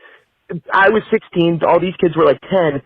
In unison, all of them, as I just ran to the bathroom. Oh, my God. Did a sponge bath and went commando for the rest of the day. So, but yeah, dude, we often talk about how synchronicity can be fun. That is when synchronicity can bite you in the ass. Anyways, enjoy. The podcast is awesome. Love you guys. And Sam, if you could, please say 5 times fast, the cabal in Kabul sucks on lozenges in the simulation. Thank you. You can't even say it once. Love you guys. Well, you can't even say it once. The cabal in Kabul sucks on lozenges. That was pretty good. So, dude, hold on. You got some flaws in the story, some holes? Well, I mean, like, dude, wouldn't you lose it if you were sitting in a wood thing and a guy just shit his pants? And, like, if you shit your pants, why is the carny allowing you onto the thing? That's a good question, actually. Listen, this is my favorite one. Listen to this. Hey. Fuck. Best call. But then he calls back, and who's this, Barry and White? he does this. Hey, it's me, Mimi. Mimi Centjoy. Vaginas look like they crash landed here. Okay, have a good one. What the fuck? Dude, that was great. He said vaginas look like they crash landed here. I guess he's saying that vaginas look like they're from another. They look like aliens. Different species. They definitely seem like alien stuff. I could see that. Here's one. This one's shorter. So, a woman. I just want to preface this with, you have now a total of potentially 3 women listening to your podcast. Nice. Thank you. Potentially 4, because I'm going to have my friend listen to. But I'm just dying laughing at your voicemails and how homoerotic it really did get. Got a little dicey there for a minute. almost turned off, but I was like, you know what?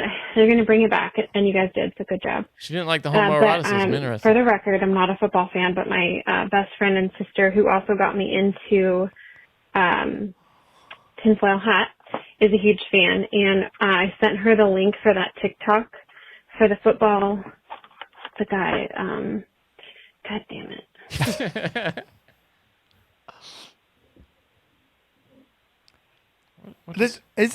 There's more. I know there's more because I can see the transcription here. Do you just want me to read the rest of it? No.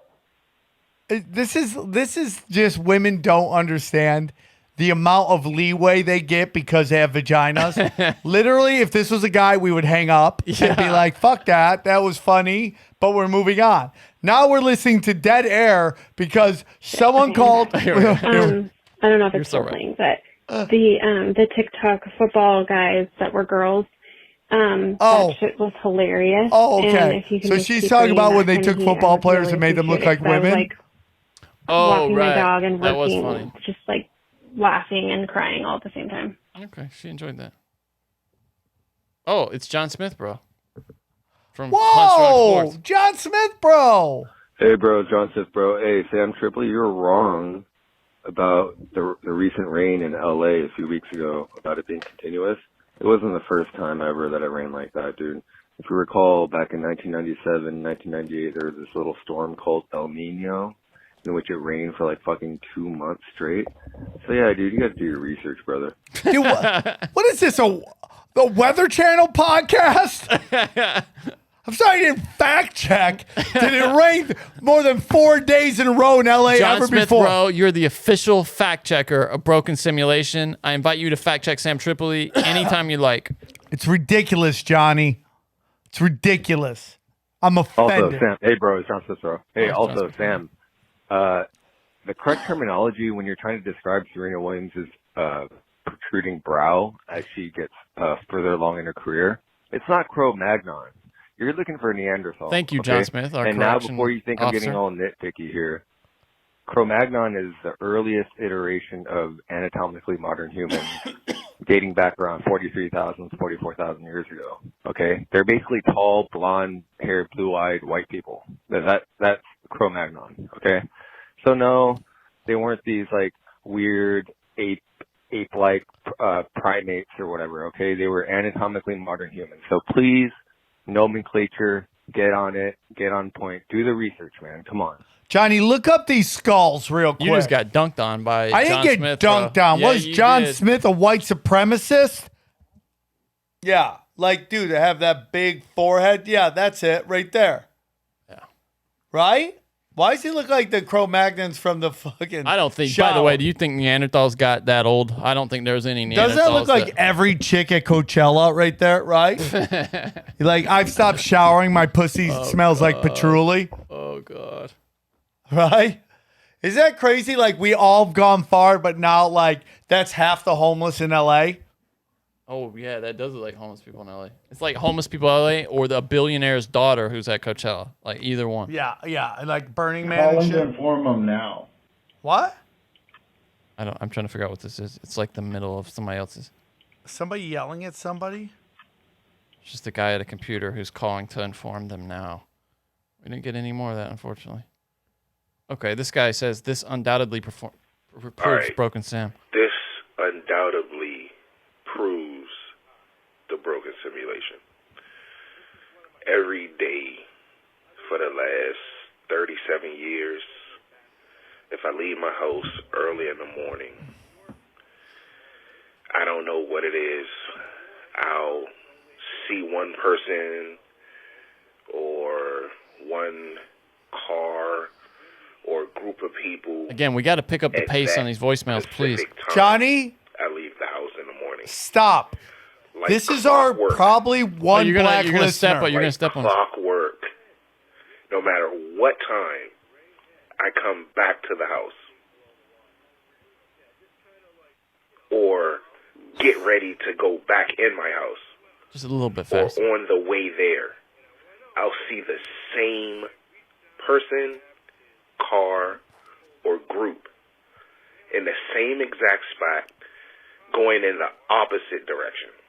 Now, you could probably chalk that up to, oh, well, they're on the way to work, or they're on their way to school, or give us your name too if you call in. Whatever. We'd love to know.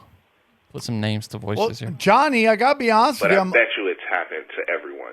I'm really and offended. that proves the broken simulation. You're offended by this call? By you. We're all out here Why? like clockwork. Because this is our like one black listener, and you've just. I'm offended that you think you can identify somebody's race by their voice. What does a black person sound like? That.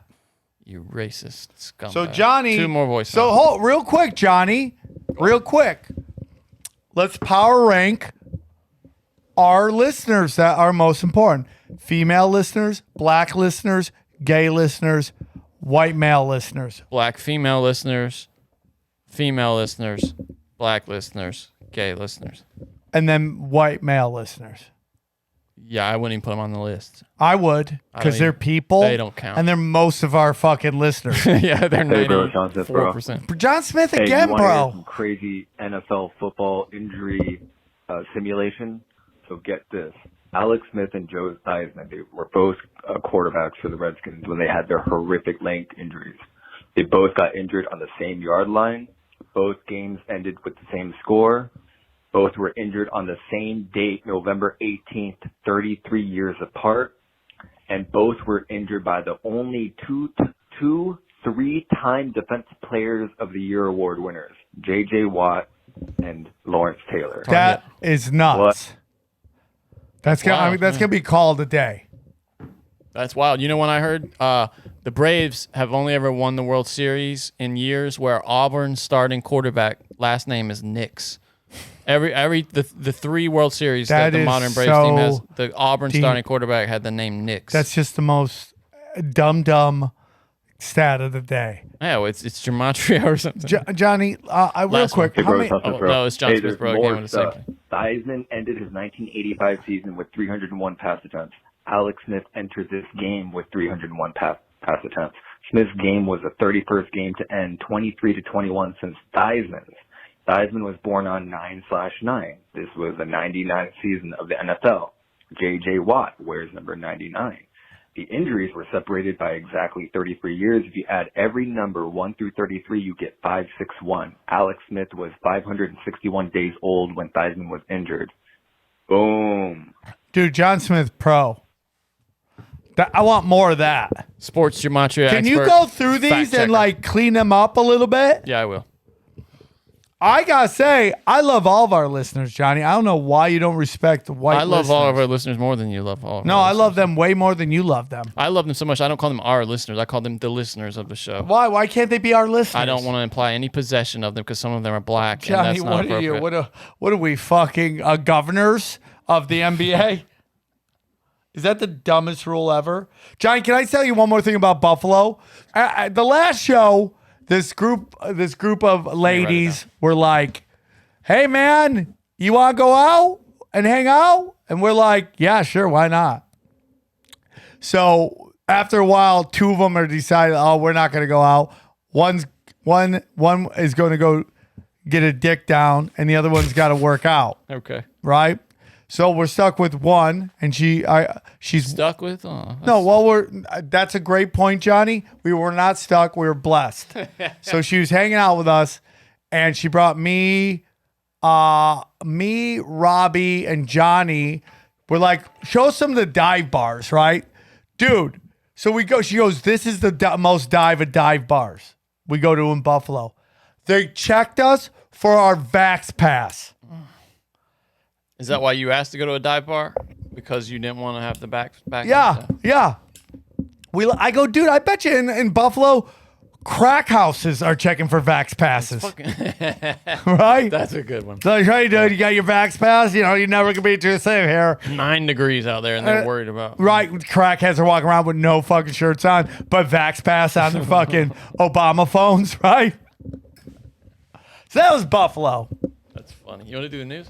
Time for the news. It's time for the news. It's time for the news.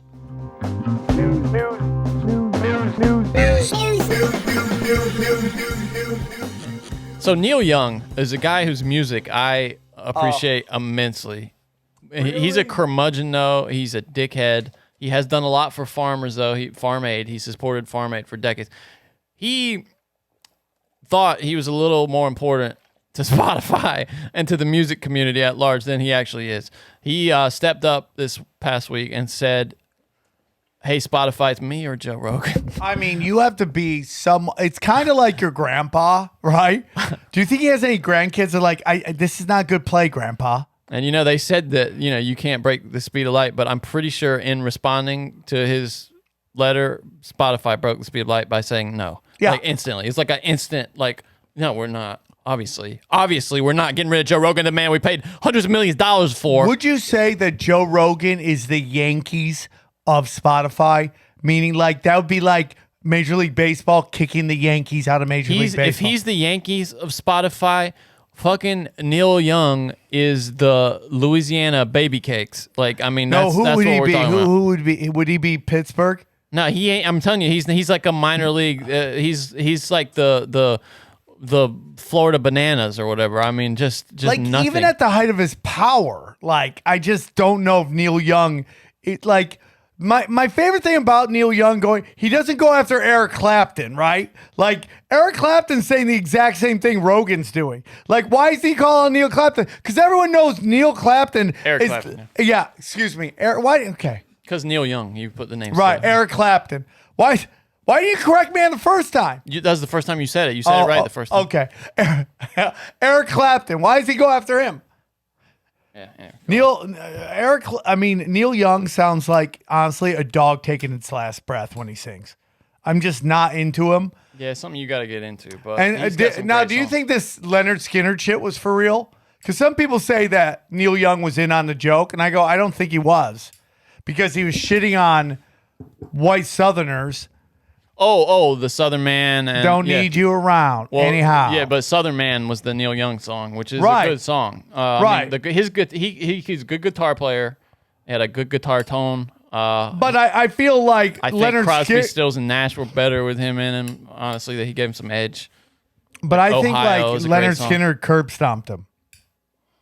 They were so good. They were so good, and that plane accident stole Southern rock is the best. It's it's just so good. Creedence. I love Creedence. I love it, dude. I love it. That jam is the best, man. But yeah, so Neil Young got snapped off because, I don't think he ever thought he was going to win that. He probably just, because after he put out, he's one of these guys who's he's got a stick up his ass about sound quality. He thinks that phones now and everything, the sound is just really shitty quality. And Spotify is one of the only music streaming services that doesn't give you the option at least of high bitrate audio now. And so after that, he was like, by the way, I'm glad I'm off Spotify because Spotify is the only place that doesn't have high bitrate audio. Yeah, but he said he's going to lose 60% of his revenue. He doesn't give a shit. I think he's... But go on Spotify. He's still there. Is he? There's a bunch of... I think a lot of this is theater, dude. Oh, interesting. So also, Johnny, Howard Stern, and we've talked about this. Stern is a germaphobe, bro. Yeah, big time. He's a so when I did Stern twice, I went to go shake his hand. He freaked out. Oh yeah, I've heard about that. That's the thing he does. Yeah. Yeah. So this isn't surprising. What did he do? Wait. Show me what he did. I go, hey man, I just want to say. So you go, hey man, this is You're Stern. I'll be you. Yeah. Hi, Mr. Stern. I'm Sam Tripoli. And then hold on, no, I didn't have the camera on. You do it again. Hi, Mr. Stern. I'm Sam Tripoli. Standing or sitting? Standing, and then moved behind his desk. Didn't say anything. No, just was like, how I told you how he. But he didn't Mandel even say did that to me as well. He didn't say sorry, bro. Goodbye. Nope. He just kind of moved back. Didn't say goodbye or anything. No, but he was not, dude. Did you get the very sense he was nice being guy? He wasn't. He very was nice guy. Okay. Very nice guy. Yeah, he is still there. So a lot of people don't know that there's actually a Rogan Stern feud. Oh well, he is there, but it's just shit that is like Live Aid and some kind of soundtrack. Probably the things that he doesn't own the rights to. So Howard Stern and Rogan actually didn't get along for a while because Stern was going to play a prank on Rogan when he was going to come in and have some girl fake that he was Their father? Yeah, that she was Pregnant she had a with his- kid yeah, from, yeah. and he found out and took off and was fucking super pissed about it. Really? Yeah. Wow, I never heard that. And then Stern, because Rogan early on was like, would give women a lot of shit in his act, and Stern said because he thought he was gay, and I'm like, yeah, I mean, like Stern was just Stern said the N-word all the time, the rape, all this stuff. It's just like, it's just like, dude. Oh, it's interesting. Stern apparently is saying don't cancel Rogan over vax views, though. Is that right? Can that be right? No, he is saying that. Yeah. Why? But because he's getting his dick kicked in right now. So, anyways, I think Fox News has this guy on. It was, yeah. There's a subreddit called Anti-Work, and it's people who don't want to work. Okay. Now, this guy, Anti-Work on Fox News was rough. And he's basically like, how many hours do you work? He goes, 20, and I think that's too much. And you go, what do? He goes, I'm a dog walker. Over 1.6 million subscribers. Joining me now is the person who operates this anti-work group, You're Doreen totally right, Johnny. Ford. All right, This so might Doreen, be one of the worst. Why What am I right do you about? like the idea of About Facebook. being home, not working, You're working on your phone? but still getting paid by corporate America? Yeah. So there's some misconceptions about the movement. So we're a movement where we want to reduce That's a bad the amount haircut of right work there. that people feel like they're forced to do. And so we want to still put in effort. We want to put in labor, but we don't want to necessarily be in a position where we feel trapped. You just quoted from Office Space where that person feels very trapped in their job. I think we're calling for a society where there's less of that. But yeah, absolutely, people still want to do things. They just want to do things where they feel rewarded and they feel like they're in a good spot in their life, and that their job respects them and stuff like that. There's varying. So Doreen, but you're not being forced to work. This isn't slave labor. You've applied for a job. You've agreed to the terms and conditions of the employment.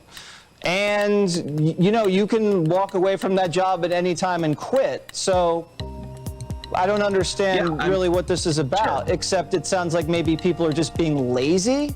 Are you encouraging people to be lazy? So I think laziness is a virtue in a society where people constantly want you to be productive 24/7, and it's good to have rest. That doesn't mean you should be resting all the time or not putting effort into things that you care about. But I think one of the What do you think is like a good work day? How many hours is a solid work day in your ideal society? Sure. I mean, I think as much as people want. I mean, I personally work. I have like a 25 hour work weeks, which I think is fairly good. So I would like less work hours. And what do you do, Doreen? I'm a dog walker. A dog walker. Okay. Yes. That's good. How old are you, if you don't mind me asking? Sure, I'm 30. You're 30. Okay. Stop. And is there something you remember? This guy used to be like Bill O'Reilly's attack dog. He's the guy that would go out for Bill O'Reilly on the street and just like accost people coming out of their cars and stuff like that. Yeah. So I don't know if either of these guys are people I care for. No, you know what I'm saying? I don't. I don't like I come from hard workers, man. Me too. So I was the hardest, yeah. I was back in Buffalo. My cousin Angela was like me. You once told me you've never seen anyone work hard like me, like as much as I do, right? Just my dad, yeah. Yeah. So my cousin Angela is like that. That's all everybody said. All he does is work all the time. I'm like, I get that. So I don't relate to this guy. I also don't relate to the other guy in makeup. Yeah, me either. Giving people shit with his nice suits on. Well, he's just trying to humiliate this guy. Yeah, for right. ratings, yeah. So anyways, so would you say that this guy is like in a nice term is somewhat on the spectrum? Would you? Oh, yeah. Right? For sure. So now it turns out that this guy has been labeled I hate the term unless it really fits him, and that's what he's been labeled, a serial rapist. Okay? Now listen to what he said he did. Now, let's keep in mind, this is his. These are allegations. We don't know But any this of this is his shit's real. Facebook page. Allegedly, it could be Can you fake. read? Can you read the top of it? Someone could have made this up. We just want to say that we don't know that it's real. All right, but he has Just been I'm just stepped saying up legally. illegally. Yeah. We don't know. This is allegedly. Okay, this is from his Facebook page. Doreen, yesterday. He says, the person accusing me of serial rape and I were involved in sexual conduct. This scenario involved alcohol on their part, but I have been informed multiple times that it wasn't a big deal. They said they were only tipsy and that they were consenting to what was happening. I took them at their word, and I will be more responsible in the future when it comes to alcohol and sex. I am unaware of who I allegedly raped besides the person making the accusation. Listen to that. That is someone on the spectrum talking right there, right? That's not. So you're at, like, I mean, like, as much as I hate with this guy, this seems to be like, it's like, you know, when I talked about this on Hold on, the next sentence is great. The only person I can think of is a previous partner. I'll put their details in the comments. Like, I'm sure that person's like crossing there. Please don't mention me. Okay, but go into, I think goes over here. I take consent very seriously. I strive to be open and honest. Those are close to me can verify that I exude those qualities more than any other. Sounds like an Erica Ligney Facebook post. Okay, go up, go to the top, go to the top. But basically, he talks about anyone who knows who this is. the individual passed around from previous between us. Let my knees Do you go want me to up. read this? 'Cause Okay, what go you're doing over is not here. reading. I just want to go over to the side here. So basically, what happens is he basically had somebody that he was in some sort of relationship enough with that they slept together, and he had taken. Wait, her- we got to read this. Okay, can I just read this? Yeah, go to the top. After, okay. But go to the We gotta bottom go where to- he reads We it. got to go to the beginning where he reads it. What are you talking about? Go down, go down, go down. Go down even more. I'm just gonna read this. I can't go down farther than that. What you sent Oh, me cuts off right there. I want to discuss a history I have with someone I used to know. This was a person with whom I had an ongoing sexual relationship and living arrangement. Eventually, a mix of fundamentally incompatible needs, past trauma unrelated to me, and my issues with impulsive control resulted in a very unhealthy dynamic between us. Due to my dislike of call-out culture, this person will remain anonymous. Anyone who knows this person advised me against contacting them.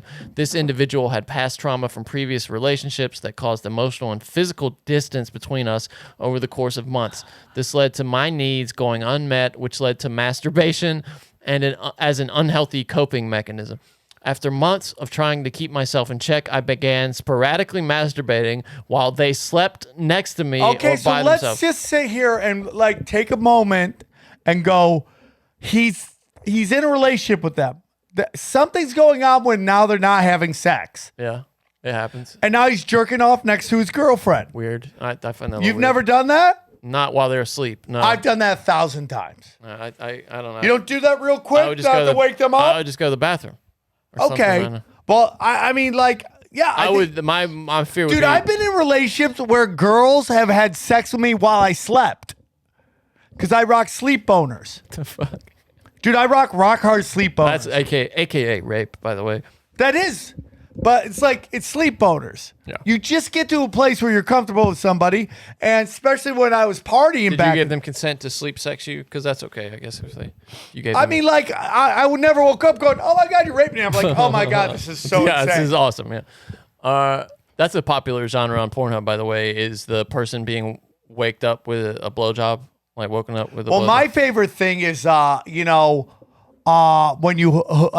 when you hook up with a chick and then in the morning you got a boner, so you want to hook up, so you hit it again. Like that was when I was young. That was my favorite thing. Just the bad breath and everything. No bad breath. Dude, if you're giving me snatch, I'll deal with dragon fire. I don't care. Okay. After months of trying to keep myself in check, I began sporadically. Oh, we said that. Yeah. Even though they stated this made them feel uncomfortable, so they didn't like him masturbating next to them in the bed. These events continued to happen until I sought help through therapy.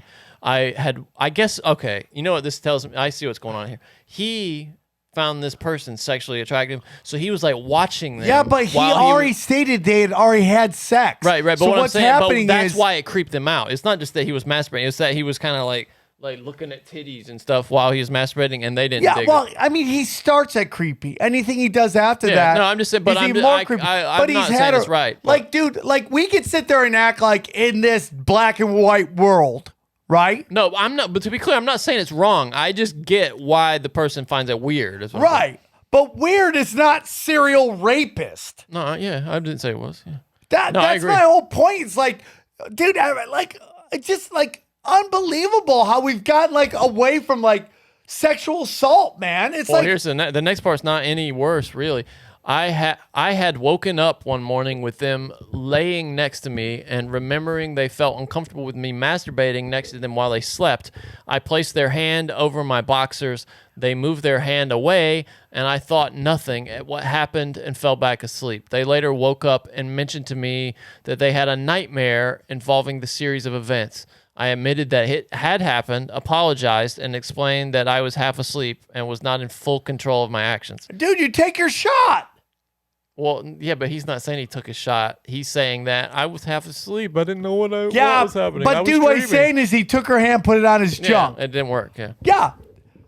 I mean, like, dude, it's getting to the point with women where you have to, you're basically like a police bomb detonation unit. Oh, dude, yeah. There's no taking your shot anymore. That like is a thing in the past. Taking your shot, like reaching in for a kiss early or grabbing some I girl's think ass. that's just not good for anybody. Nobody wants that. Dude, that's why all these chicks now, dude, I'm telling you. And they complain that there's no good men out there because you neutered everybody from taking their shot. There is this growing subculture of women that are into BDSM that is growing by the day. I'm telling these young, like Gen Zs, they are all They want about knuckle it. dragging men. Because they get none of it in Yeah. real life now. Well, because they neutered guys. Yeah, there's no Don Drapers out there anymore. Did you watch Mad Men? I You didn't. right? I should. Yeah, you should. You would like it. But that's basically, and it goes on, and it's just like this. Yeah, I yeah, mean, that's about it. if you don't think this guy's on the spectrum, Oh no, yeah. This guy's. and if you think this is like when we talk sexual assault, like that's what that is. Do you think he gets laid off being the moderator of the No Work Reddit subreddit? Somebody thinks that's fucking famous. Not anymore though. He got kicked off. Poor. That's like his whole world, probably too. That's his whole identity. He's devastated. It's just all stupid, dude. I mean, the whole thing is done. Do you got any more stories? Yeah, just a few more. We're almost done here. Okay, we did the Spotify thing. This is my parents were probably very nearly in danger of doing this next thing. You ready for this, Sam? Yes, I'm listening. Tell me if you identify with this. A man in China who apparently tried to kill himself said he was ashamed that his son was still single at 29. Well, I mean, I was talking about my father. I was talking about my dad. He's from a generation. If you weren't married by 25, everybody called you gay. Or you were like an old maid or some shit like that. Yeah. Like, oh, dude, what happened? You don't like women? Like I loafers, yeah. So he probably felt this pressure to get married very early. This is the thing in China too. Like, there's these weird like pride, shame, and Japanese culture too, especially. Isn't it weird? Yeah. A man who collapsed at a Chinese train station reportedly expressed shame his son was single. He survived what is thought to be a suicide attempt and is said to be recovering in the hospital. The case sparked a social media debate about the pressures for young people in China to get married.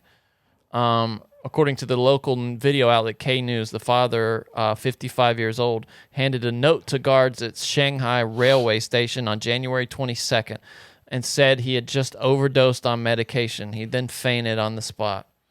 In the note he addressed to his son, the man wrote that he lived a life of shame. Oh wow! So he did a call out in his suicide note to his son because his son had yet to start a family, per the report.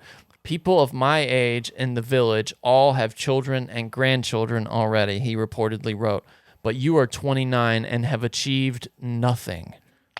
Dude. That's rough. Like, does he want his son to kill himself too? What the fuck, I bro? mean, dude, that is like, by the way, that's like being a woman in America. Like men and women have different societal pressures. Man is like achieve your career, which is, don't live with your mother.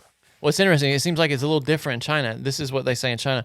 As for young men, they are pushed to settle down as soon as possible because they are, quote, expected to carry on the family lineage, according to a sociology expert. Well, you know what was actually getting bad was that because the one child rule, that these couples were getting together. Throwing out the girls, yeah. No, these couples were getting together and they had to take care of both parents. Do you understand what I'm saying? Gotcha. Like, Yeah. there was like, instead of having to take care of your one, now you had to take care of both. That it was a ton of pressure on these guys. Isn't that? Can you imagine your father offs himself and his suicide note? Can I imagine that the country that killed more girls and men that died in world wars? Yeah, I can imagine You that. just never escape that, dude. This is just from the Department of Hiker falls 700 feet to death while taking a selfie on a peak in the Superstition Mountains near Phoenix. Dude, do you ever watch those videos where those crazy people that do like those videos on like the edge and then they fall over and like somebody grabs the video and then uploads it to the internet? I hate watching that. I got a whole joke about Mr. Hands. Like that joke, the guy dies having sex with a horse. Like, how's that video get to the internet? Yeah, that's a good point. Yeah. Two people know about it. I know for some of these things they get taken in evidence and then they end up like on the public record or they get subpoenaed. I mean, not subpoenaed, but FOIA'd, you know. But I don't think that would be for stuff like this. That's a good question. Anyway, so these people just, it's so depressing. A hiker camping on a peak in the Superstition Mountains east of Metro Phoenix. Superstition Mountains? That's a cool right name, there right? lets you know you're in trouble. Superstition Mountains, yeah. He was found dead after apparently slipping while taking a selfie and falling hundreds of feet. Authorities, that's why I don't fuck with heights. I don't fuck with roller coasters. I don't fuck with jumping out of airplanes, any of that shit, because it's all safe until it ain't. You know, it's all safe and fine. I don't need those kind of thrills. I don't need that shit in my life. I totally agree with you. I don't need it. Anyway, this poor bastard, he just slipped. Yeah, I mean, like, dude, I think it's funny when people die for clout. I'm sorry. That's the name of that Carlin special that got held back.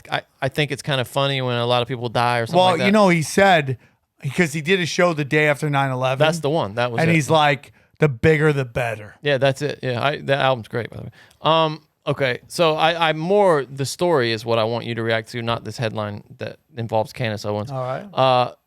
If you've seen that they want to put Minnie Mouse in a pantsuit, yeah, Candace Owens is saying this is a plot to destroy the fabric of society. Here's a little preview of like what that might look like. What do you think about this? I mean, like, it looks like she has like some kind of measles pajamas on. Like, it's not even fashionable. Yeah, I mean, what we're worried about mice now having the appropriate. You know what it is, non-gender identifying clothing. They do this all the time. They take dead brands and manipulate them, right? So, well, Disney ain't at that. What do you mean? No, but Minnie Mouse. When was the last time you saw anything with Minnie? It's funny because I thought that too, but somehow every kid I know, like River knows, my nephew knows Minnie and Mickey. Yeah, Where is he seeing them though? Oh, probably on Disney Plus. There's like little things, but it's not to like. It's not like the name me a big Disney film that just came out. I don't know. The what was the one with the weird one eyes? The Minions. Minions. Yeah. Right. I mean, like those are. Was that Disney? No, I don't know who that was. Yeah, okay, let's all right, see. just a couple more. Yeah, it's cultural Marxism, Johnny, and then I want to say something at the end. This is just a funny headline. There's this old-time cowboy. He's inducted into the Montana Cowboy Hall of Fame. You know what his name is? What? Dick Loss. That's his name. That must have been a rough childhood. Richard Thomas, Dick R.T. Loss, a.k.a. He was known as one of the best bronc busters in Montana, and he's just been inducted in the Cowboy Hall of Fame. Shouts to Dick Loss. Congrats to Dick Loss. Shout out Dick Loss. Congratulations on winning in life, even though your parents gave you the worst name possible.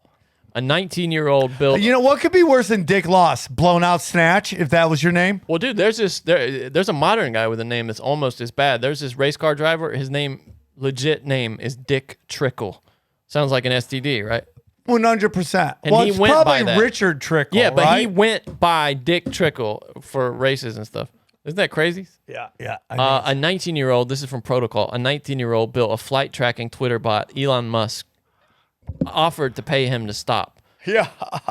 Can you take this down? It is a security risk. That's how Elon Musk opened a conversation with 19-year-old Jack Sweeney over Twitter DM last fall. He was referencing a Twitter account called @ElonJet, which tracks the movements of his private jet around the world.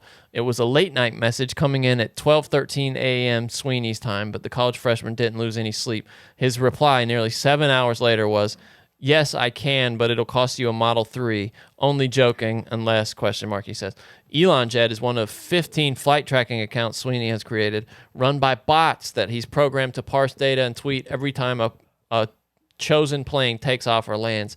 Each one follows a high-profile person, almost all in technology, including Bill Gates, Jeff Bezos, but Musk's tracker is the most popular with nearly 83,000 followers. Interesting. You know, it's so interesting. There was a time where Jimmy Kimmel was great, right? He was great. What's this got to do with that?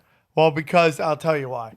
Because there was a time where, like, what was the website that Hulk Hogan sued for his? Gawker. Fuck 'em. Gawker was doing a thing where they were tracking celebrities and they're like, hey, this celebrity's here, this celebrity's here. And like, fuck Gawker, by the way. Right? Well, yeah, everyone. I hated them.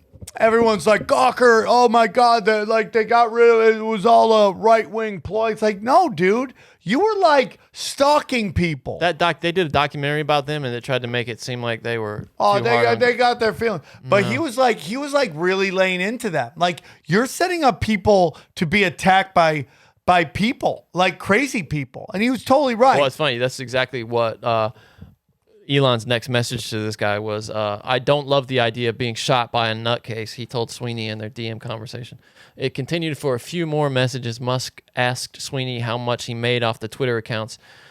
Sweeney said it was no more than $20 a month. Then Elon Musk made his own. He should have lied, kid. You got to lie, dude. He's asking you because he wants to give you an offer. You got to be like, yeah, I'm making 20 grand a month. Well, off you this know, I shit. mean, he's probably like the guy who doesn't work, like on the spectrum. Oh, yeah. He should, then Elon Musk made Hey, his own kids, offer. if you get an offer from a billionaire, hit me up and we'll talk. Yeah. I will help you negotiate for a mere 20%. You got to do like your attorney commercial, you know, where you're like, Hi. Are you slightly on like, the have you been in an spectrum? accident? You know, this is. Hey, have you created bots that track really rich people and they want you to stop and they've said they give you money? Guess what? How much they offered you? Way too low, and I don't even know the offer. Okay, so hit me up, and I'll get me and Dana, and we do send in the Jew, and she'll rip their dicks off, and you'll get a ton of cash, which will give me 20% of. I'm not convinced by that. He offered him $5,000 to delete the account and help the billionaire keep, quote, crazy people from tracking his location. Sweeney told Musk to add another 0. Any chance to up that to 50K, he said. It would be great. Good for it him. would be great support in college and would possibly allow me to get a car, maybe even a Model 3. He should not have said that last part. The college thing, he should have just left it there instead of like, oh, no, actually, I'm trying to get a car. Musk said he'd think about it, but so far he has not paid Sweeney a dime, and the account is still running. I would make 3 bots. Elon wipes his ass with fucking 50 grand, though. I mean, he could do that so easily.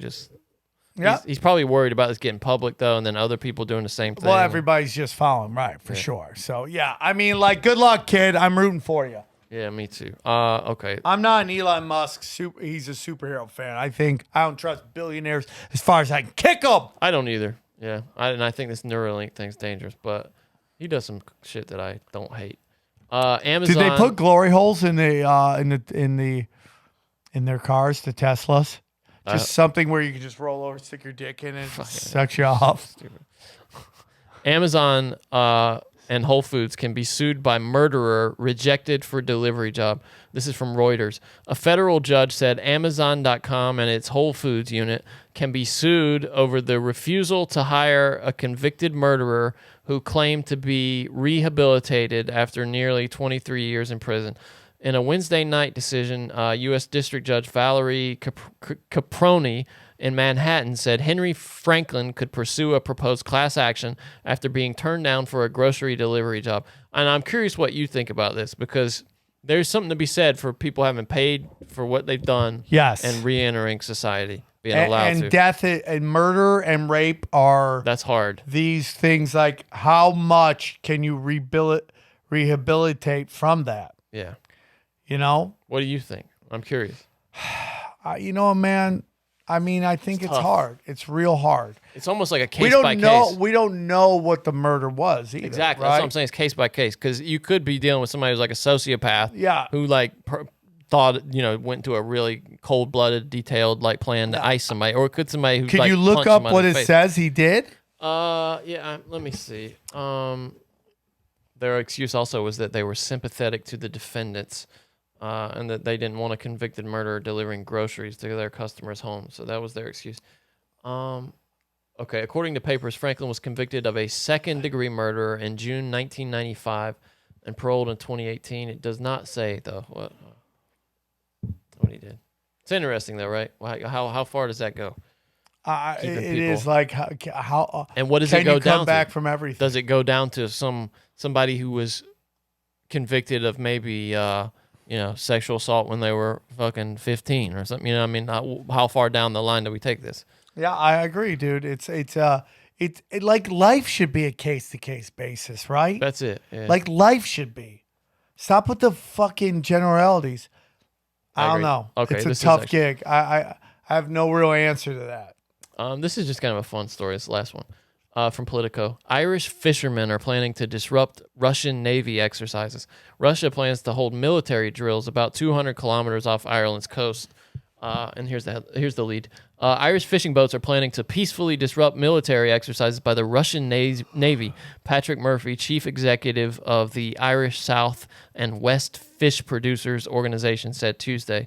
The military drills are next month, and the fishermen are claiming that the drills threaten a crucial area for marine life. According to the Russian ambassador to Ireland, by the way, this is the most Russian name you'll ever hear, Yuri Filatov. The drill, it's going to be a small exercise, maybe 3 or 4 ships, not more.